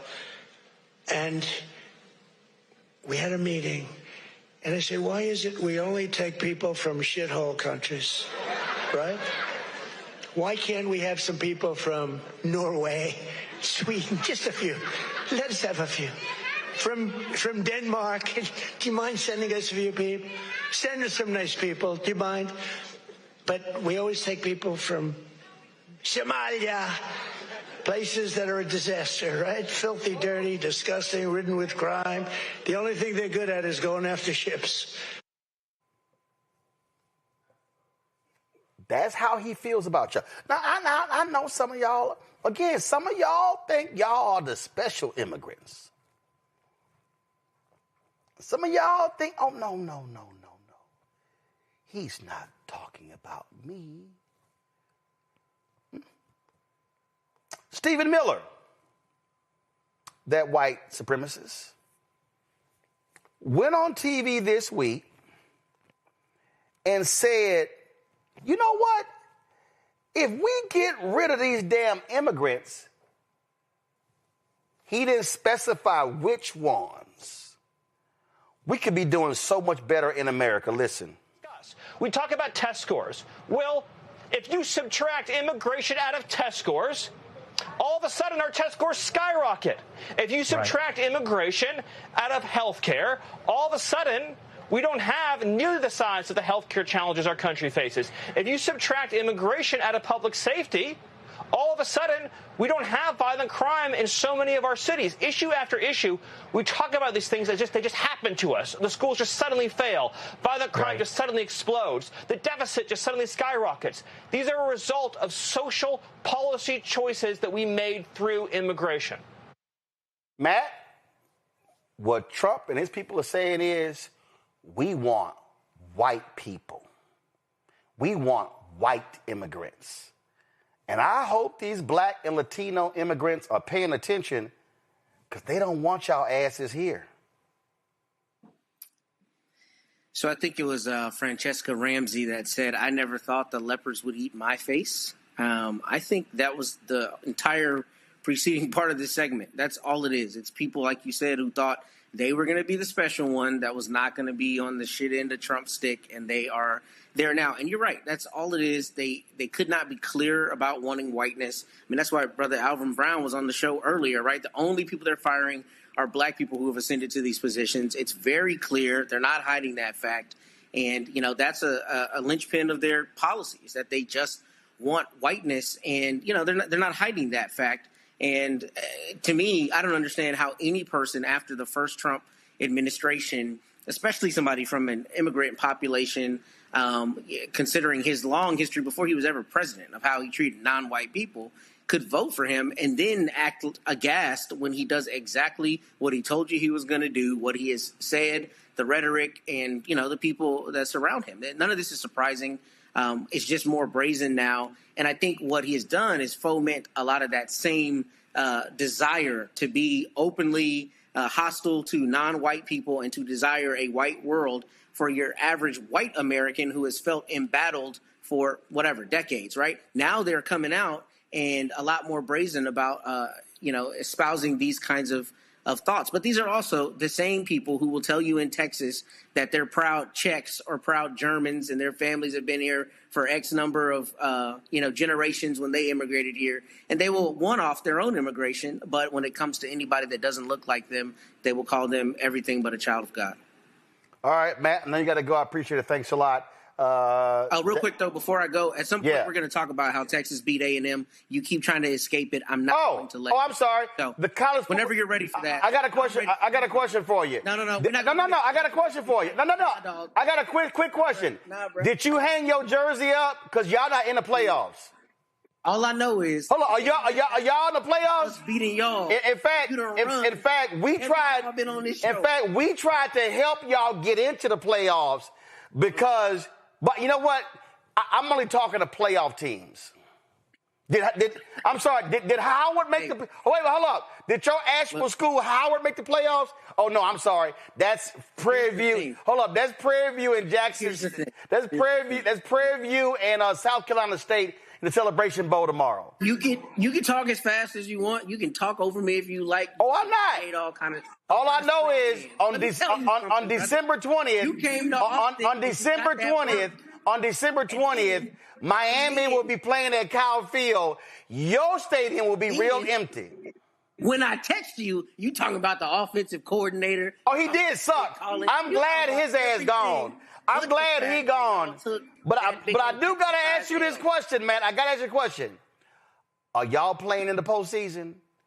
Or y'all good to see you, or y'all playing? I hope you feel better about that. Or y'all playing in a Poulan Weed Eater Independence Bowl? Say what you need to, bruh. Guess what? You've been running, and you know the time was coming. And you are 9-3, and you're not the top 12 teams left. There we go, Zachary. These immigrants they have learned a valuable lesson. Trump don't want y'all. He took your votes, and y'all believed the okie doke, and now he's crushing y'all. First off, as a Mississippi State Bulldog, I don't know if I can say shit because we sure ain't playing nowhere in the You can't say a damn thing. I don't even know if y'all even were bowl eligible. We are not. There you go. But our day will come back. We will one day we will rise again. No, you won't. Roland, when you look at what happened with the Somali community in Minnesota, and you hear that rhetoric, I have such torn feelings. I do not want to see any community terrorized by ICE. I don't want to see any community in America. But when I hear, like the gentleman that you highlighted, now I've actually seen multiple videos of this man who has said things about Trump, who Trump has called his children garbage. Trump called this man's children garbage, and he is still defending it. This man literally said he still supports Republicans in this country. To this day, he still supports them. I have heard other Somali American voters from Minnesota say the exact same thing. So I'm really, really torn. At some point, people get what they vote for, and we have to let them get what they vote for. They have chosen to allow their communities to be terrorized by the Trump administration, and there isn't a whole lot that we can do. The real root cause of all of this is anti-blackness in the African diaspora. That's the damn problem. That's a big piece of it. And somehow, somewhere, we're going to have those hard conversations with our brothers and sisters inside the diaspora and outside the diaspora and talk about why we're here and what we can do about what bullshit they have subscribed to that makes them think that they do not want to be a part of the greater collective. That's really one day, maybe not in this lifetime, but one lifetime thereafter, that conversation is going to have to happen because it's only getting bigger and bigger. And things like we talked about Twitter earlier, social media only exists right now in some platforms to continuously divide us and create even bigger divisions. And we've got to find a way to overcome that so that we can win the bigger picture, the bigger prize. These folks are learning the hard way, Michael. There's a reason we say hashtag. We tried to tell you. There's a reason why we say on this show, don't blame me. I voted for the black woman. Absolutely, Roland. And I've been talking about this at the African History Network. I've been posting about it. The gentleman that you showed in the beginning, his name is Mohammed Amin Ahmed, and he was interviewed by Whitney Wild on CNN. And he said that his children are not garbage. And he said he hopes Donald Trump differentiates between the good Somalians and the other ones. And he didn't. I'm paraphrasing. He didn't. Oh, hell no. See, this is what we've been talking about here on this show. This is what I've been saying. White supremacy and racism attacks all black people, regardless of your religion, regardless of your country of origin, regardless of the language that you speak. Dr. John Henry Clark, one of our great Grandmaster Scholar warriors, whose picture you see behind me, he taught us that the white man is a better Pan-Africanist than you because he don't want none of you. And this is what this white supremacist Donald Trump continues to show us, revoking temporary protective status from Cameroonians, Haitians, Somalians, things of this nature. Now, what we're seeing here is him focusing in on Somalis, attacking a black woman, Representative Ilhan Omar. And the reason why so many Somalians, some of them, why they supported Trump, we have to be honest. Amongst many Muslims, many Muslim men are sexist. And this is why a lot of them voted in Dearborn, Michigan for Donald Trump against Vice President Kamala Harris. So you can't, on the one hand, say that you voted for Trump because you thought he'd be better for the economy, but 23 Nobel Prize winning economists said that Vice President Kamala Harris' economic policies would be better for America than Donald Trump's because they analyzed both of them. You can't say you voted for the economy when Goldman Sachs said the biggest boost to the U.S. economy will come from Vice President Kamala Harris's economic plans instead of Donald Trump's. And they said it's mostly from increased tariffs on imports and tighter immigration policies that will hurt the economy coming from Trump. So the economists are telling you this. Yep. No, and we have to have a conversation with our brothers and sisters in the diaspora, and we have to understand the same people who taught black people to hate many of us taught the Africans and the diaspora to hate us as well. This is coming from white supremacy. So we have to have this conversation. Well, it's real simple. You're going to learn today. You're going to learn today. All right, y'all. Alabama has long struggled with higher than average infant mortality rates. According to the Alabama Department of Public Health, the state's infant mortality rate was 7.1 babies per 1,000 live births that died within the first year of life in 2024. That number is even higher for African Americans in the state. According to the ADPH data, the infant mortality rate among black folks in Alabama, the rate was 11.8 per 1,000. For white folks in Alabama, 5.4. Disparities are very, very clear.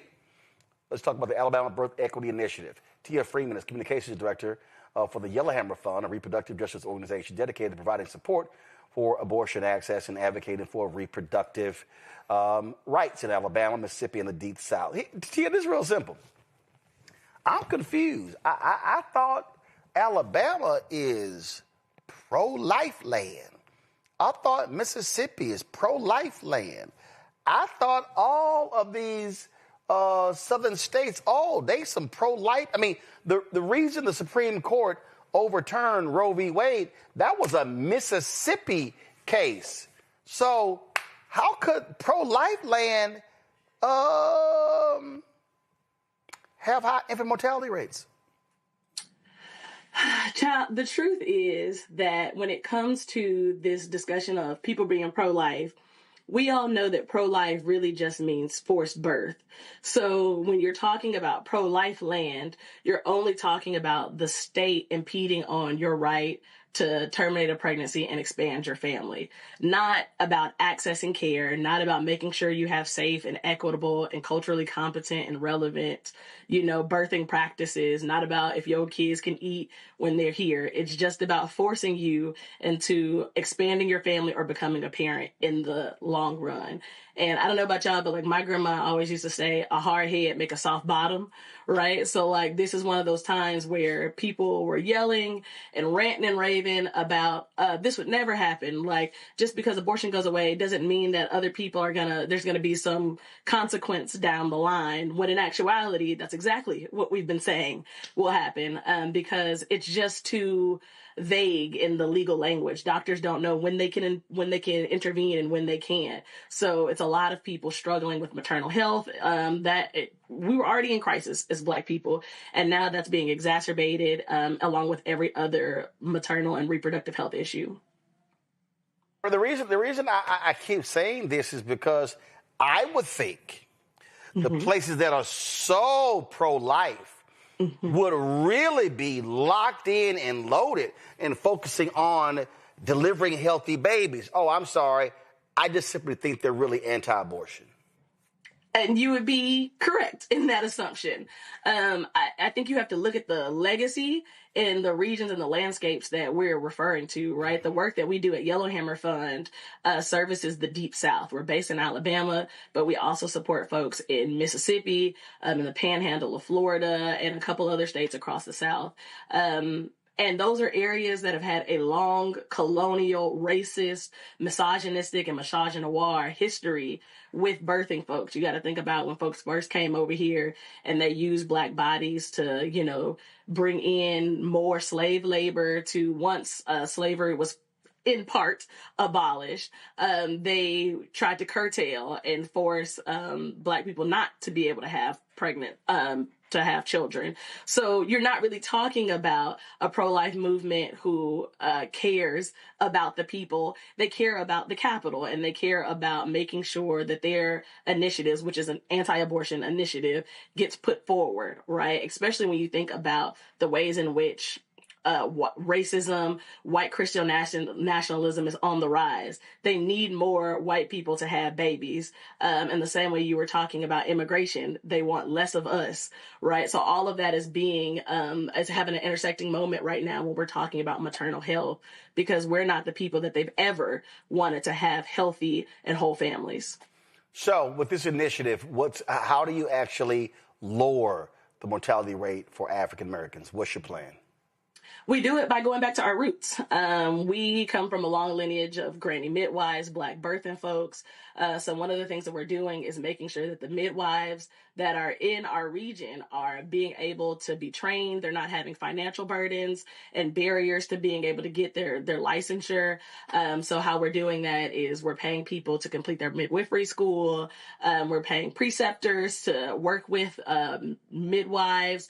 And we're making sure that people are getting culturally competent care, right? This is not just about having certain access to certain legal rights, right? Where you have the right to something or you don't have the right to something. This is coming from a reproductive justice framework where people are able to really have comprehensive care that honors the dignity and humanity that they're coming with and also respects the cultural nuance that we're all living in. So along with paying for midwifery services, we're also expanding that care into rural areas to make sure that as hospitals are being extracted from rural communities, that we're filling that gap by making sure they still have access to quality health care along with resource distribution.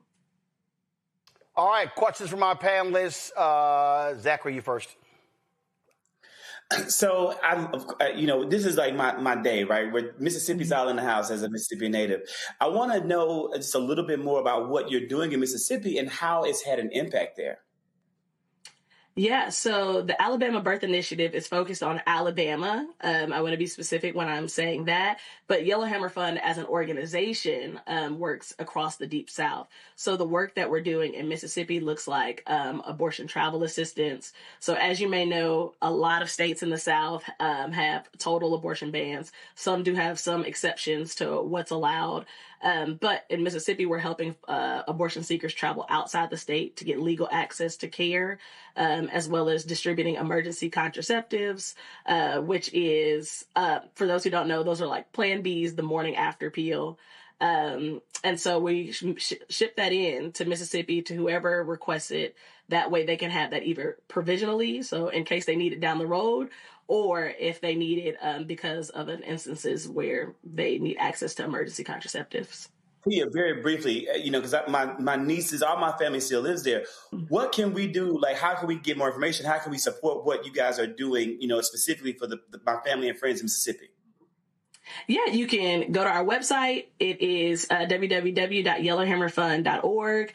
That's where they can get access to the emergency contraception through the mail. They can also keep up with all of the things that we have going on. In 2026, we're expanding family justice to Mississippi. Our family justice initiatives looks like making sure folks have diapers, making sure folks have formula, supporting families. So a lot of times when we're talking about reproductive rights, we're only centering abortion. At Yellowhammer Fund, we really want to be comprehensive and center reproductive justice as a whole, which means also supporting families who want to have families and expand their families. And then you can follow us on social media at Yellow Fund across all platforms, Instagram, Facebook, LinkedIn, Twitter, Blue Sky, all the things. Michael? Tia, when we go back 100 years or go back to the late 1900s or late 1800s, I should say, midwives were more popular back then, okay? And then women started having more babies in hospitals, and then they fell out of favor. Now, in the past 10 to 15 years, we see a resurgence in the popularity of midwives, doulas, in the African-American community. What do you attribute that resurgence to? And why do you think, why is it healthier, so to speak, to have a midwife than just a traditional birth in a hospital? It boils down to the medical industrial complex wasn't working for us. The reason that we started having births take place in hospitals had less to do with the fact that we lost favor with our own midwives and doulas, and more to do with the fact that capitalism always gonna cap. Doctors started developing obstetrics a lot more and seeing that that was something they can get money from. It could be profitable for them. They started shifting folks in, criminalizing and demonizing midwifery and doula services, thereby forcing people to go into hospitals. And I think now we're coming back out of that when we see that the numbers aren't lining up with the care. So we've been forced into hospitals, but yet we're having an endemic of maternal crises. People are losing their lives. People are becoming disabled. People are just having traumatic cultural experiences. And so now they're trying to get some of that autonomy back by going back to more ancestral practices, like midwives and doulas, that are more in alignment with making sure we have safe and supported birthing practices. All right, then. Tia, if people want more information, where do they go?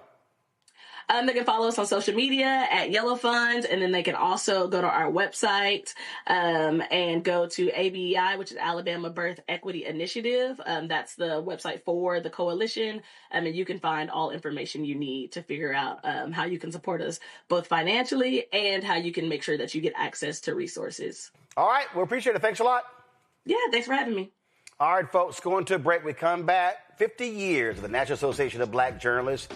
Anniversaries today. We'll talk about that next right here on Roland Martin Unfiltered on the Black Star Network. This week on The Other Side of Change. Book bans, anti-intellectualism, and Trump's continued war on wisdom. This is a coordinated backlash to progress. At the end of the day, conservatives realized that they couldn't win a debate on facts. They started using our language against us, right? Remember when we were all woke and the woke movement and all that kind of stuff? Now everything is anti-woke, right? When we were talking about including diversity, equity, inclusion, and higher education, now it's anti-DEI. All this are efforts to suppress the truth because truth empowers people. You're watching The Other Side of Change, only on the Black Star Network. Hey, I'm Tasha Cobbs, and you are watching Roland Martin Unfiltered. But I need a little filter. I need something. Blow me out. Make me look 35.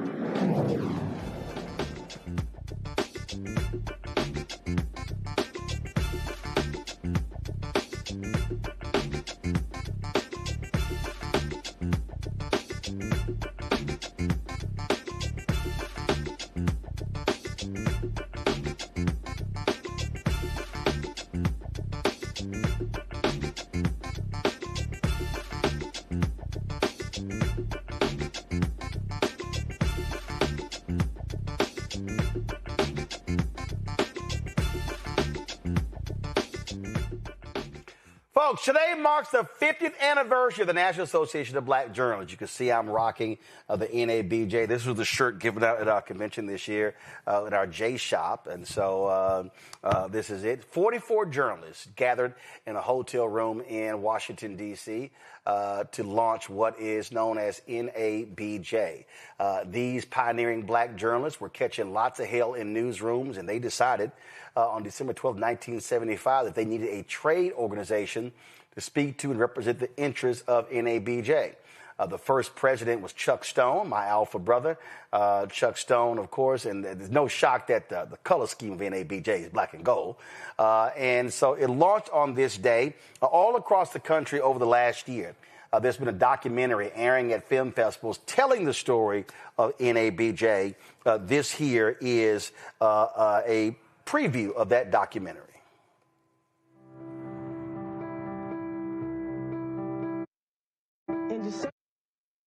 Wrong thing. That's the wrong camp. Please come. Guys, what are we doing? Thank you. I'm playing the documentary. That's not the documentary. All right. So here's the deal. This is the documentary for NABJ.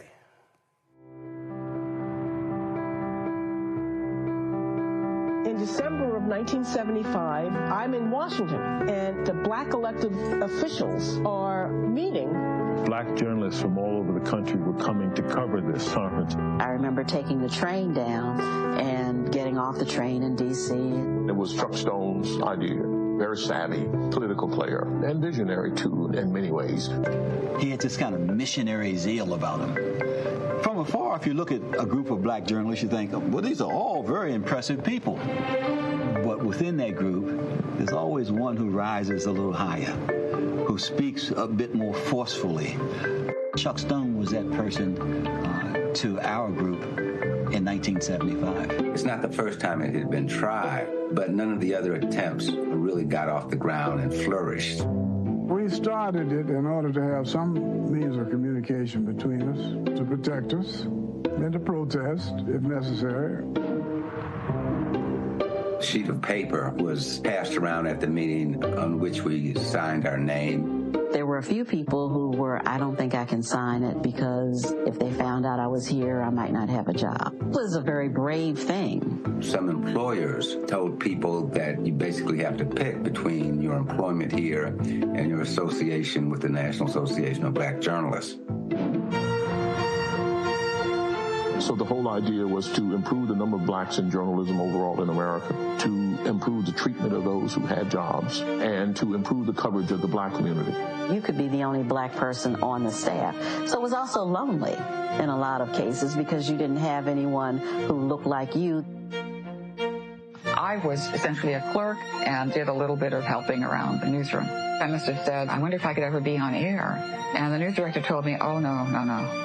You don't look black enough to qualify. We challenged journalism to get the numbers up. Just weeks after our founding, the editor and publisher article was very important. It basically put us on the map in the industry, let folks know that this is an organization that they need to pay attention to. I just defined it, sir. Do you believe that Vice President Kamala Harris is only on the ticket because she is a black woman? She was always of Indian heritage, and she was only promoting Indian heritage. I didn't know she was black. You've attacked black journalists, calling them a loser, saying the questions that they ask are, quote, stupid and racist. You've had dinner with a white supremacist at your Mar-a-Lago resort. So my question, sir, now that you are asking black supporters to vote for you, why should black voters trust you after you have used language like that? Well, first of all, I don't think I've ever been asked a question so in such a horrible manner. First question. You don't even say, hello, how are you? Are you with ABC? Because I think they're a fake news network, a terrible network. When Donald Trump was doing his antics, to see how controversial, how we had gotten into the level of news making, because that was what the organization's convention was created for. It was a news makers convention. Trump appeared at the convention as part of his campaign's drive to court black voters. Donald Trump da buna katıldı Chicago'da ve na conferência da Associação de Jornalistas Negros dos Estados Unidos ontem em Chicago. Safe spaces are so very important. And so when I think of what the founders have created, it is, in my heart and spirit, a safe space. And frankly, beyond that, this organization has had to hold publications and entities accountable for how they have treated black journalists, and that's a big deal.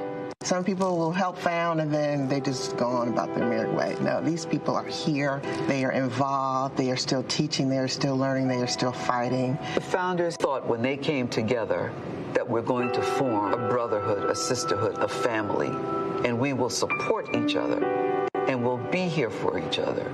To see the veterans that still are dedicated to this organization and like me want to still come and learn and share what we have learned just fills my heart.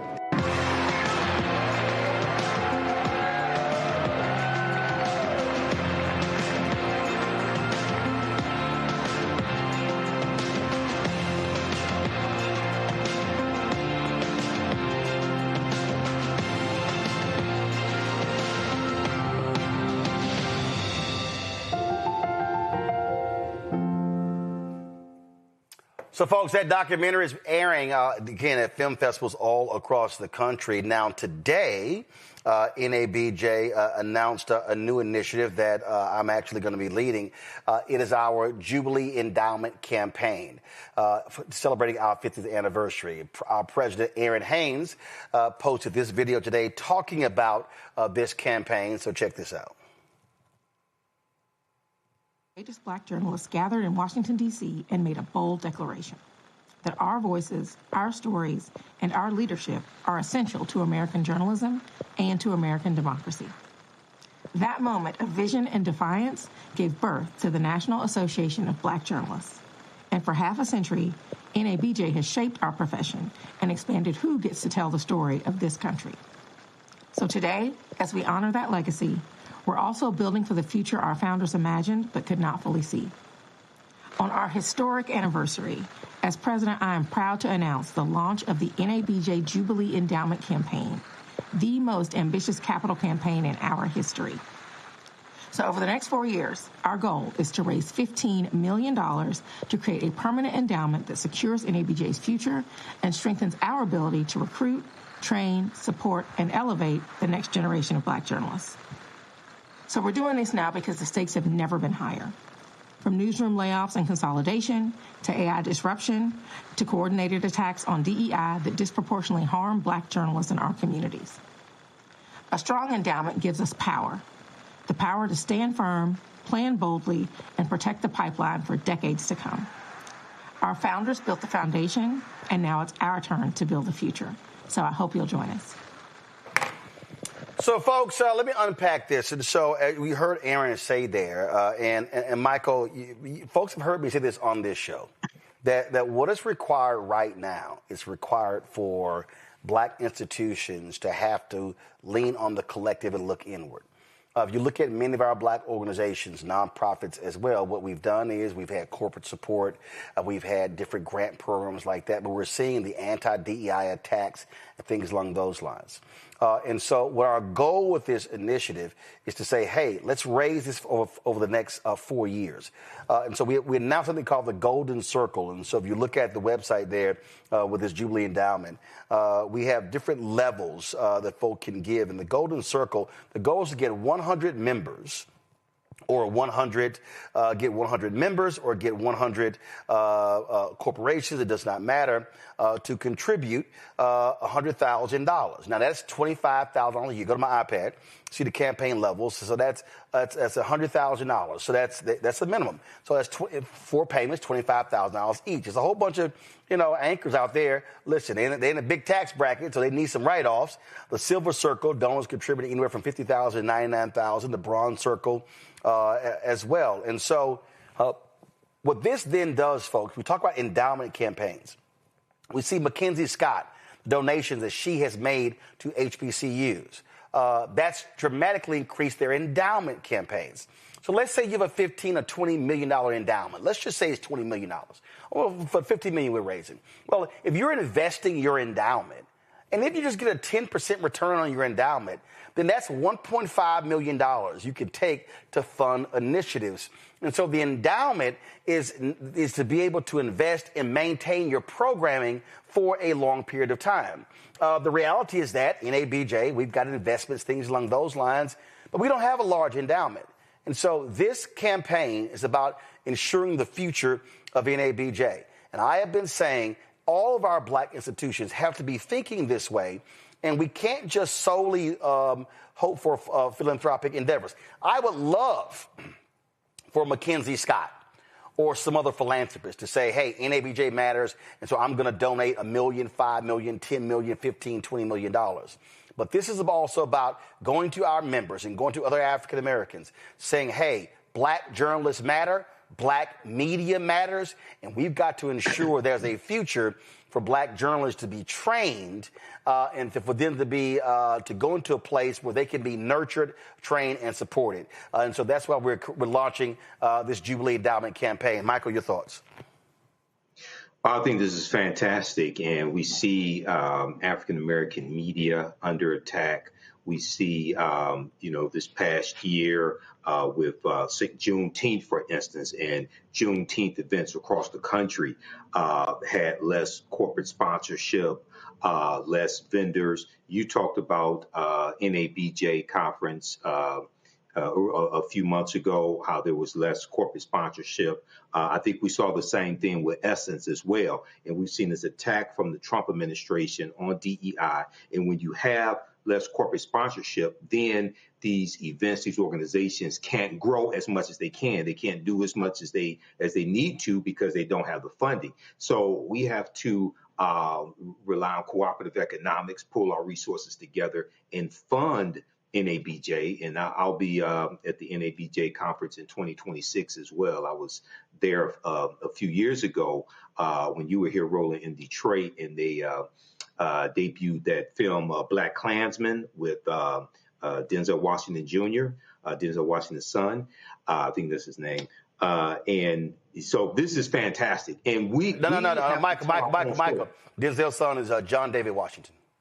Yeah, John David Washington. Yeah, okay. To me, it's Denzel Washington Jr. But yeah, John David Washington. Yeah, that's right. John David Washington. Good film, by the way. But we have to tell our own stories, okay? And we have to fund this as well. So this is, being in media, and I've been in media 15 years. I've worked for Black-owned media. I've worked for white-owned media. And it's hard being in Black-owned media. Okay, it's hard being an African American in media who does the research and wants to tell the truth. So one in the documentary that you just showed, they talked about when they signed their name on the sheet and the founding members, things like this, and a few of them said, "Hey, I can't sign because I may lose my job," things like that. That's real. That still exists today. Okay, taking certain stances and telling the truth. So this is fantastic, Roland. Absolutely. And so, folks, the details are at nabjonline.org. Go to my iPad. We have the information down here for wire payments and ACH payments. And I'll be getting with our national office to have links on the site for you to be able to give directly right there on the website. And so again, happy 50th anniversary to NABJ. And I can tell y'all right now, and I have no problem saying this, I pledged Alpha.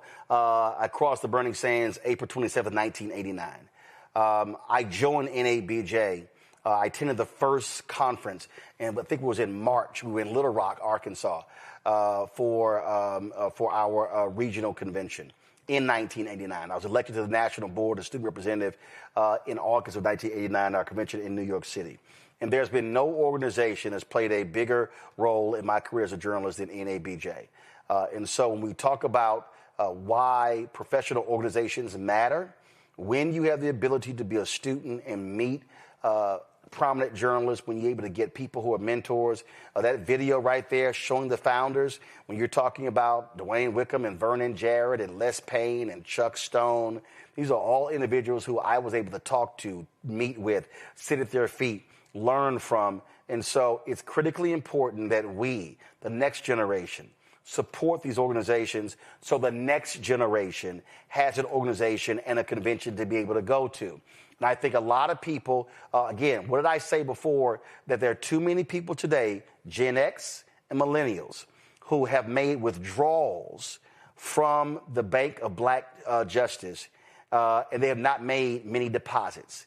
And so this generation, they did their job 50 years ago in the founding of NABJ.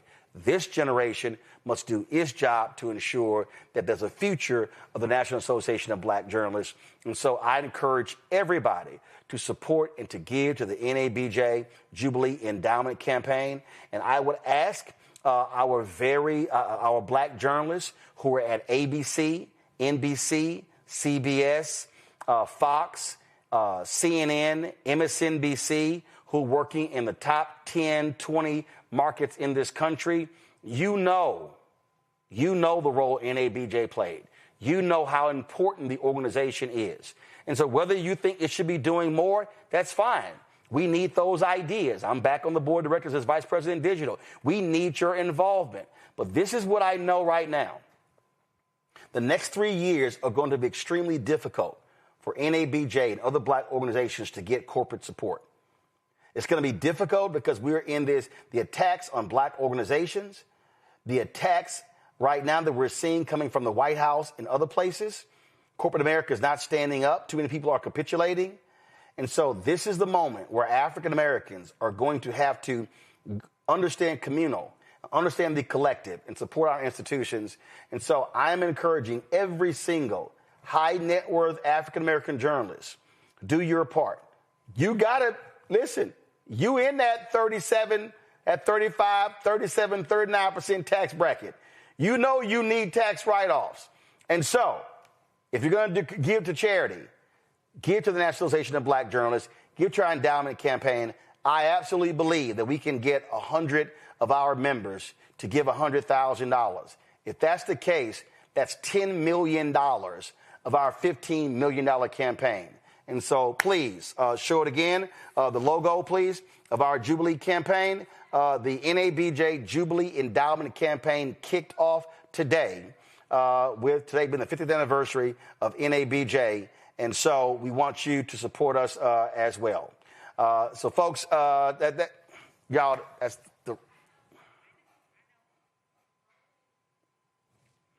Okay. All right.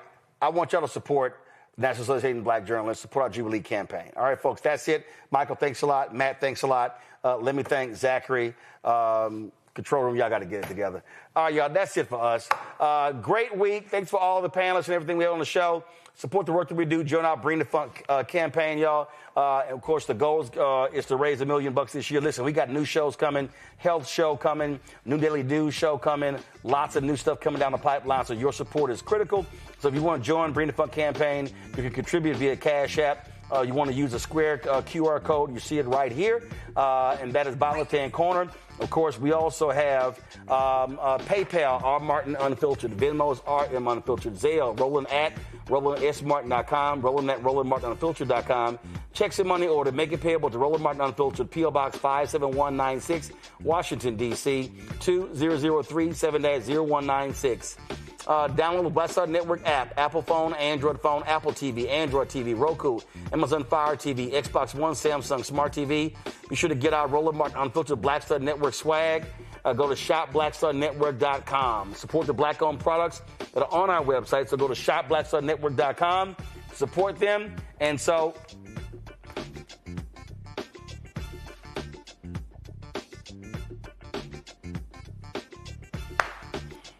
So, all the products you see to my left.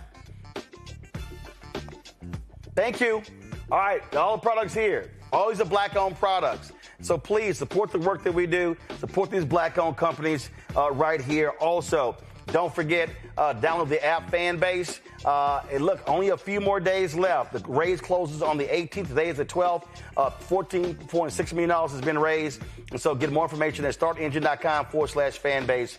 That's it. I'll see y'all Monday right here, Roland Martin Unfiltered on the Black Star Network. Holla!